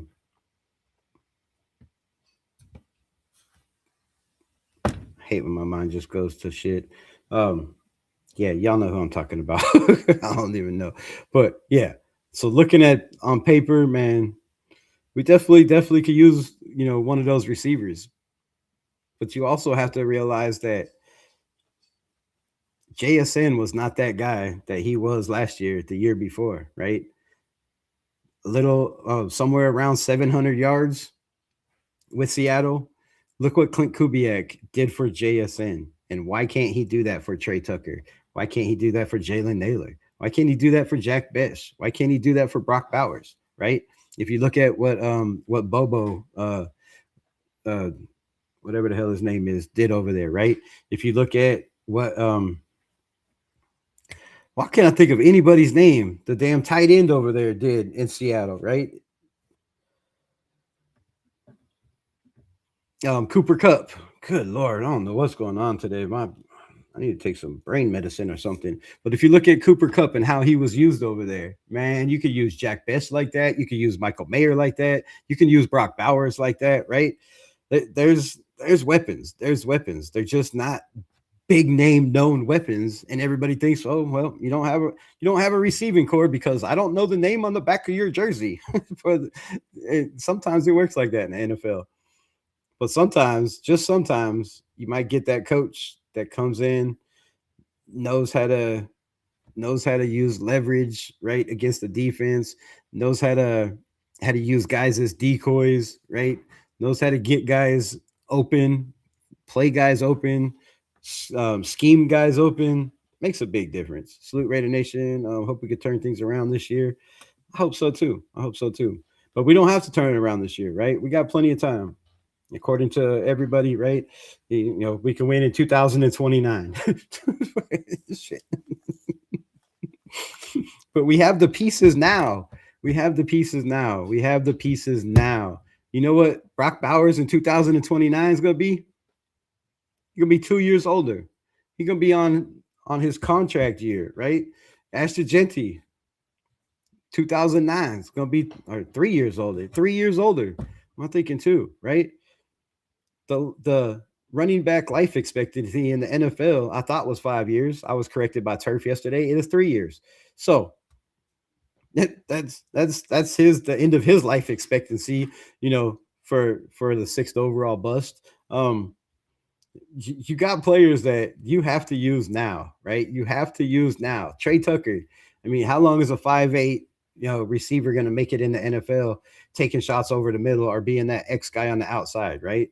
Not very long. So we have the pieces, man. We have the pieces. You just got to put them together. And if we don't do it really, really fast this year or next year, then a lot of those pieces are going to start to dwindle away, right? We have a bunch of guys on 1-year deals that we need to get everything out of them this year that we paid them to help this team turn it around. And I feel like we can. Depending on the O-line, if they are good, he starts. Otherwise, sit him. You talk about Mendoza, but I don't think that's it though, right? I don't think it just comes down to the offensive line can protect him. Like we're not. I don't know. I don't think we're all on the same page here. Actually, I know we're not all on the same page here. Like Mendoza's success does not come down to just the offensive line. Mendoza's success comes to his mindset, his mentality. How does he take sitting on the bench? How does he take learning and not being that guy, right? How does he take all these things that he hasn't had to deal with in college at all? He's been the guy at Cal. He's been the guy at Indiana, right? These are a lot of things to learn. Also, you have to learn the timing. You have to learn the rhythm of the play, right? Is it a 3-step drop? Is it a 5-step drop? Is it a 7-step drop? Are you taking 5 steps and rolling out? Are you taking 3 steps and rolling out? Are you rolling out to the left? Are you rolling out to the right? Which one's your strong suit, right? There's so many things. And like Fernando said, it's coming at him like a fire hose. To me, that was a statement that tells me I'm overloaded right now. Like there's so much information, like it's just coming from everywhere. You have to decipher it and you have to take baby steps. And yes, there's a lot of quarterbacks that come out and play day one. But how long does their NFL career last? How long are they great, right? Joe Burrow came out, played day one, made it to the Super Bowl his second year. They haven't been back in the playoffs since. The kid can't stay healthy. The team doesn't have the team around him, right? They can score. He can throw for 5,000 yards, but they don't have a defense. They have a defense that gives up 6,000 yards. It doesn't work, right? It doesn't work. So I don't think it's all O-line. Like the O-line could come out and be great. But if the O-line is great and you have protection and you have receivers that can't create separation, receivers that don't have the route tree to get open, that doesn't do any good for Mendoza. That means he's going to be running for his life because he's thinking, all right, I got 3 seconds and this guy's going to be cutting over the middle, throw the ball. Well, if you throw the ball and that guy is slow on his route, that's an interception, right? So there's a lot you have to learn than just the offensive line being good. You have to have the defense for one. I think the biggest thing besides the offensive line for a young quarterback is a defense, because the more opportunities your quarterback gets, the better he's going to be. So yes, he's got to be out there and learning under the fire, but you can't put him out there if he's not understanding the speed of the game or the speed of the players, or the speed of the defensive line or the backs or the safeties, right? You might think, okay, I'm going to throw this guy open, I'm going to lead it, and then the guy turns on the jets and ends up in front of your receiver and it's an interception for a touchdown, right? How is Mendoza going to react in those situations? And then again, go back and watch some of the films, right? There's one play on the 10-yard line. Maybe it was 15 or 20-yard line, but it's in the red zone, right? And this is one-on-ones.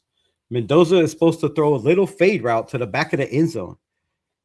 He threw that shit so high over the defender, the dude jumped out of the building, and it was three of him higher. 20-yard play. Come on. Come on. Now, everybody's going to make mistakes, but when you're having erratic passes like that as a rookie, you can't have that in a game, right? You can't throw the ball three stories over somebody's head on a 10-yard corner route, right? It can't be done. So, man, a lot of work's got to be done. A lot of work. We drafted back in the second round, so I want to see what he's got. 100%.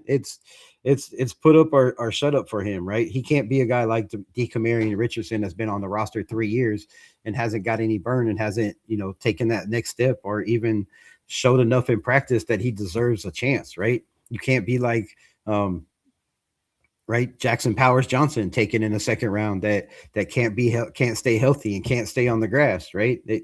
Second round picks are, that's a lot of pressure. That's why I said Traden Stoops has a lot of pressure this year to be that guy day one. But I think he's up for it. So yeah, I want to see Jack Bech.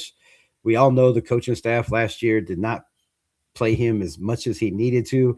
We all seen Tyler Lockett come in and take many snaps away from Jack Bech, away from Dante Thornton, away from Brock Bowers, away from Jacoby Myers, right?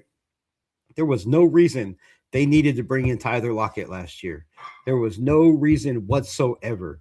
They were a losing team, a bad losing team.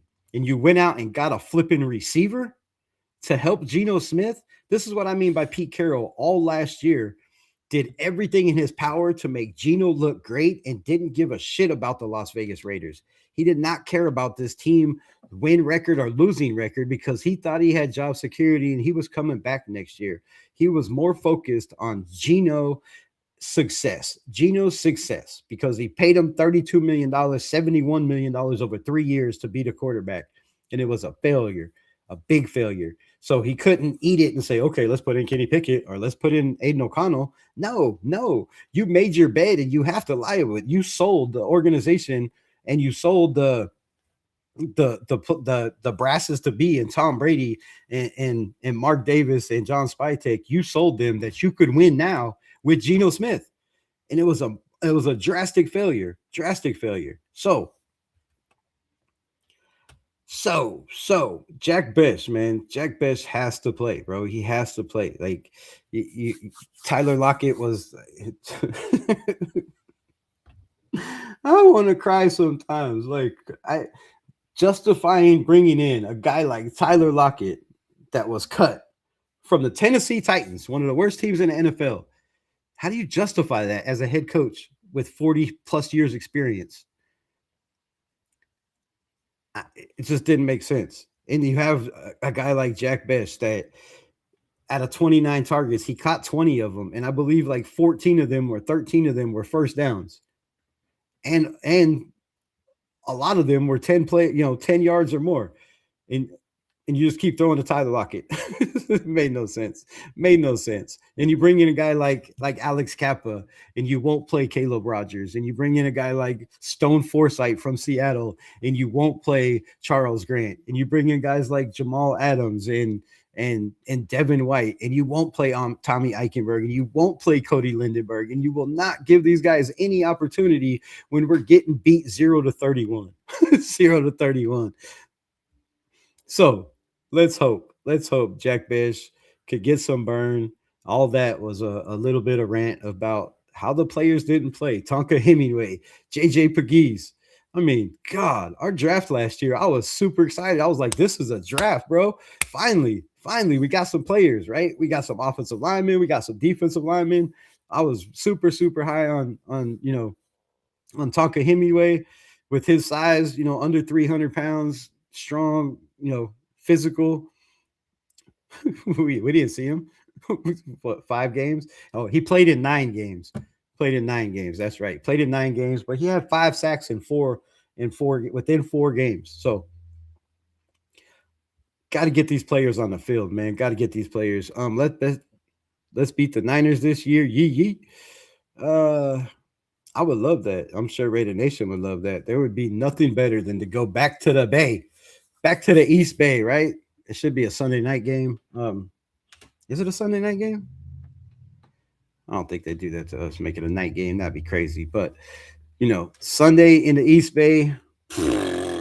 Yeah. It's got to be a win. It's got to be a win, man. It's got to be a win. I think that's a game that could turn our whole season around, right? And if I had to pick a game on the schedule that the Raiders turned on the light switch, I would say the 49er game. I would say the 49er game. A lot of people are forgetting the fact Clint Kubiak played them 3 times last year, not just 2, 3 times last year. A lot of people are forgetting the fact that Kubiak was in that building. He knows how Shanahan works. He knows how he thinks. He knows what he's trying to do to teams. He knows how he's trying to beat teams, right? He knows the game plan. He knows all of that. I think that's a big, big advantage for us going in the building, right? And then, they have a lot of issues too. Is the offensive line going to be what it was? They lost a lot of receivers, right? Can Christian McCaffrey stay healthy? I mean, lots of questions over there too. So if I had to choose one game on this roster that turned the whole season around for the Raiders, it would be going into San Francisco and coming away with a 1-point victory or a 2-point victory or a 3-point victory, right? Win by a field goal or, whatever. I think that would turn this whole season around just like that. People would be on it. Who do you think is going to get cut when it's time to trim down the roster? At what position? At what position? Because to break them all down, I mean, it would take a minute. I don't know, man. I really don't know. I've said this many times on this channel. Last year, I predicted a lot of guys that weren't going to be on this team, that weren't going to be brought back in free agency, and I was right. And I didn't like being right because a lot of those guys we needed. Now, this year, it's hard. It's hard. If you look at the wide receiver room, you're like, man, it could go either way. Thornton could make it. He could not make it. Cedric Jackson could take his place. You could keep a guy like Philip Dorsett. You could bring in a guy like shit. I don't know who's Chase Roberts. I don't know why sorry. I apologize. My brain is just fried today. Right? Chase Roberts could show out. A guy like EJ Williams, right, coming out of Indiana. Maybe Fernando is out there. Maybe EJ Williams comes out and plays. So we don't know, man. We don't know. It could go either way. The offensive line, they could keep 7, 8, 9, 10. We don't know. I don't know. Do you know? So it could go either way, man. It could go. There's so many positions that we actually have to choose which guys we want to, and then you actually have to choose: are we going the rebuild way? Because if you're going the rebuild way and you have a veteran with a rookie, say it's the veterans up here, rookies down here, right? Or maybe it's this close. If you have that, do you go with the veteran? Or do you go with the rookie and build for the future, right? Are you trying to win now and saying it's a rebuild? Those are a lot of questions to be asked. So, depending on what position you're saying, right? We could keep 3 quarterbacks. We could keep 2. A lot to go over. A lot to go over. All right, and I'm gonna end with this. Actually, I won't end with this because I'll probably use this tomorrow. But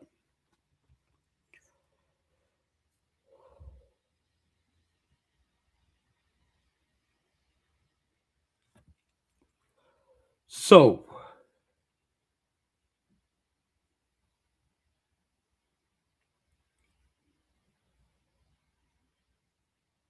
where do y'all have us in the AFC West, right? With all the things we talked about. We looked at the schedule, we broke it all down. We put some of these schedules up here just so y'all could kind of grasp. Actually, that's not a good schedule. Do they have like a better? That's a video.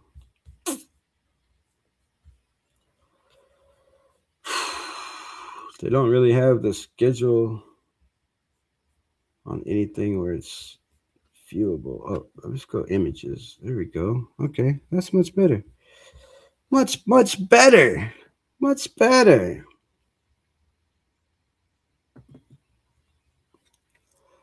That's not what I clicked on. What the flip? All right, man. What is going on here?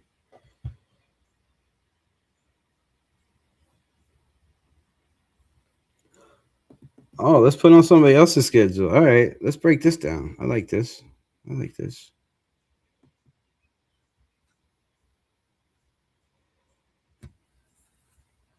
Oh shit! I have to save it to. That's not gonna work. That's not gonna work. But yeah, man, the Broncos won a lot of games last year by 3 points, by 1 point, a lot of fourth quarter comebacks. And again, the Chiefs, the Jaguars, the Rams, the San Francisco 49ers, the Chargers, and Seattle. That is one hell of a schedule that if they come out 3-3, they're doing good. But I wouldn't be surprised if they come out of there 2-4, right? I would not be surprised. And looking at it, I mean, but they split with the Chargers last year, right? 1-1, and with the Chiefs, I do believe, and then dominated us. They lost to the Jaguars last year, I do believe, in a close game. The Jaguars had their number. The Rams with Myles Garrett. Oh, good lord, right? So, yeah, the AFC West is not. Oh, what the fuck did I just do? Yeah, so the AFC West is not as bad as some people make it out to believe, right? It's, oh my God, it's the gauntlet. There's no way we could ever win any of these teams. I'm still saying we could be 8-9. I'm sticking to that. Hey, if we're 8-9, bro, that is a huge improvement. That means they're taking a step in the right direction, right? That means we got decent quarterback play. We had a run game. We had a defense. And I'll take that all day. I'll take that all day. I'd be ecstatic to be 9-8, actually. Raiders. Appreciate you staying this long. I know it's been 2 hours, but since we only had my guy on for 30 minutes, I figured like I'd run it a little bit longer, see if y'all wanted to ask any questions. But yeah, 9-8, it seems like a very doable number, right? Very doable number. And I don't know, but a lot of percentage of Raider Nation fans seem to think like 3 games, 4 games is the ceiling, right? Is the ceiling.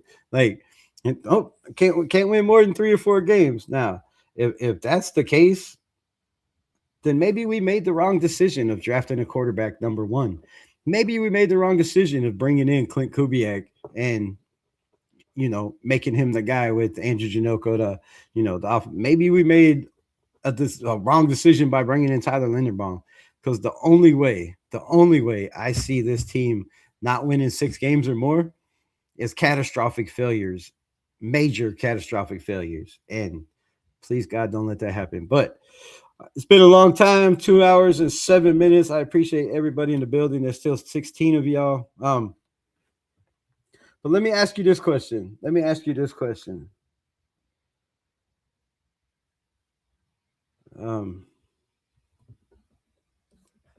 I got it somewhere.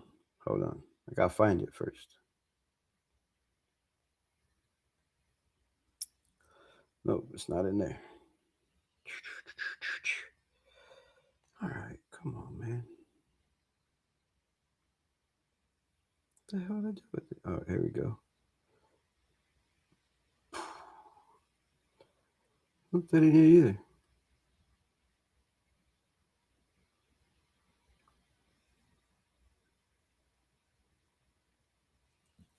I'm gonna leave you with this. Right? Leave you with this. The following 8 coaches accomplished the feat by reaching the Super Bowl in their first season with the new team. Those 7 coaches were 1970 Baltimore Colts. Yes, not the Ravens, the Colts. Don McCafferty, right? 1989, San Francisco 49ers, first time coach George Seifert took the 49ers. Super Bowl, what the hell, 35. John Gruden, should have been us. Should have been us. But John Gruden inherited a great team, a Tony Dungy team that had one of the best defenses in all of football, is why Rob Johnson won a Super Bowl. But John Gruden with the Tampa Bay Bucks 2002, Jim Caldwell, Indianapolis Colts. So the Colts, two different teams have done it twice. Jim Caldwell 2009, Mike McCarthy, 2019 with the Green Bay Packers. Doug Peterson with the Jacksonville Jaguars in 2022. Mike Vrabel reached the Super Bowl in 2025 with the New England Patriots. So there's 1, 2, 3, 4, 5, 6, 7, 8, 9 teams. 9 teams that have come in and reached the Super Bowl in their first year. Now, again, not saying it's going to happen, but I'm not and won't ever say it won't, right? No matter how much I try to take the glasses off, the blinders off, there is never, ever, and will never, ever be a scenario where I think this team can only win 4 games. I just don't roll like that. That's not me. I'm all excited for the season to win 4 games, bro. That's it, right? So can't get excited to win 4 games. And if you look at just the 3 different teams that we play that the division doesn't play, in the Saints, the Browns, and the Titans, those are very, very winnable games, right? Say you win those 3. Say you go 3-3 in the division, and maybe you fall into a win or 2. That's 8 and 9, right? So anything could happen, but the pads have not come on yet. We don't know who's going to be the starters when the pads come on. We don't know what this defense is going to be like. I know, maybe y'all don't know, but I know from the little birdie in my ear that says fast, flying around, and looking to knock heads and make turnovers. So if that's our defense, then it makes our offense better day one, and you never know what we can have. So, man, don't hate, don't discriminate. And you got to have more faith in this team, bro. More faith in this team. I know it's been a long time since we've won a game, since we won a playoff game, since we've done anything. But time is coming, man. Time is coming. Time is coming. It only takes the right people in the building, right? Do I have to remind you? The Rams won a Super Bowl with Kurt Warner, who was bagging groceries. Yes, bagging groceries before he came in and played that season. So anything is possible, man. It's any given Sunday. Anything can happen. I will never tear down this team unless they give me a reason to, and I will always build them up from the day that I was born to the day that I die. I'm always going to think the best out of this team. But yes, you got to take the blinders off and sometimes be real. And I feel like being real, it's 6 games to me. It's 16 games. It's 6 games. I'm happy with 6 games. I would love more, of course. I would love 10. I would love 9. I would love 15. Shit, I'm not gonna lie. I would love every single one of those. However, will it happen? I don't know. Could it happen? It could. So let's just cross our fingers. 15-2. You never know, bro. You never know. Anything can happen. Nobody, and I mean nobody. Go back and look at anything you want to look at, even Patriots fans. There was not one person, I don't believe one person or one bet placed on the New England Patriots winning the Super Bowl, even making it to the Super Bowl. I'd be surprised if their fans even thought they were going to make the playoffs. But guess what? They lost the first game of the season and went on a historical run. And yes, it was historical. And you could say, well, they played soft teams. There's no soft teams in the NFL, bro. These are 1% of 1%ers. They beat the teams that they were put in front of. And you can't take anything away from the Patriots or the Broncos, because they have a soft schedule. You can't, because They beat who you put in front of them. They did what they were asked to do. So we need to go out and do that. I believe we can. That schedule doesn't mean nothing to me, right? If you believe this is the same team from last year, then you got to believe that those are the same teams from last year, right? And some teams get better, some teams get worse, some teams struggle, some teams have injuries. You never know, man. You never know. Some teams get out coaches. Nobody picked the Patriots or the Seahawks. Facts. Seahawks as well. There you go. Appreciate that. Nobody picked the Seahawks. Nobody even had the Broncos to make it to the NFC Championship, right? Nobody. Come on, man. Nobody had those teams. I think the only team that anybody had in the top 4 was the Rams, right? The rest of those teams snuck in there. Nobody thought they were going to be there. Some people thought, the Broncos could win the division if the Chiefs struggles, which they did. And which they did, right? But nobody had them. Nobody had them. I guarantee you, I didn't. To be honest, I said Jacksonville made a mistake by bringing in Liam Cohen, right? I thought Liam Cohen was a weasel telling Tampa Bay, I'm not going anywhere. I'm going to be your offensive coordinator. And then last minute telling them, all right, well, I got this job opportunity and I'm going to go to Jacksonville. And we got 2 weeks before the season starts and you got no OC, right? I thought that was pretty shitty. But he went in there. He changed the culture. He was a good coach, right? People believed in him. They listened to what he was saying. And, you can get people to pick up what you're putting down just by your body language, how you carry yourself, and your confidence that you have in yourself. And I believe Clint Kubiak has that. He brings that. And that's why this team will be different. Shout out to everybody in the nation. Protect yourself, your mind, your family, and always, always hold a commitment to excellence to yourself. Peace out. Much love. Raiders. Thanks, everyone, for coming. Thanks, Justin Churchill. Thanks to the mods. Thanks for all the gifts and the love. I appreciate y'all.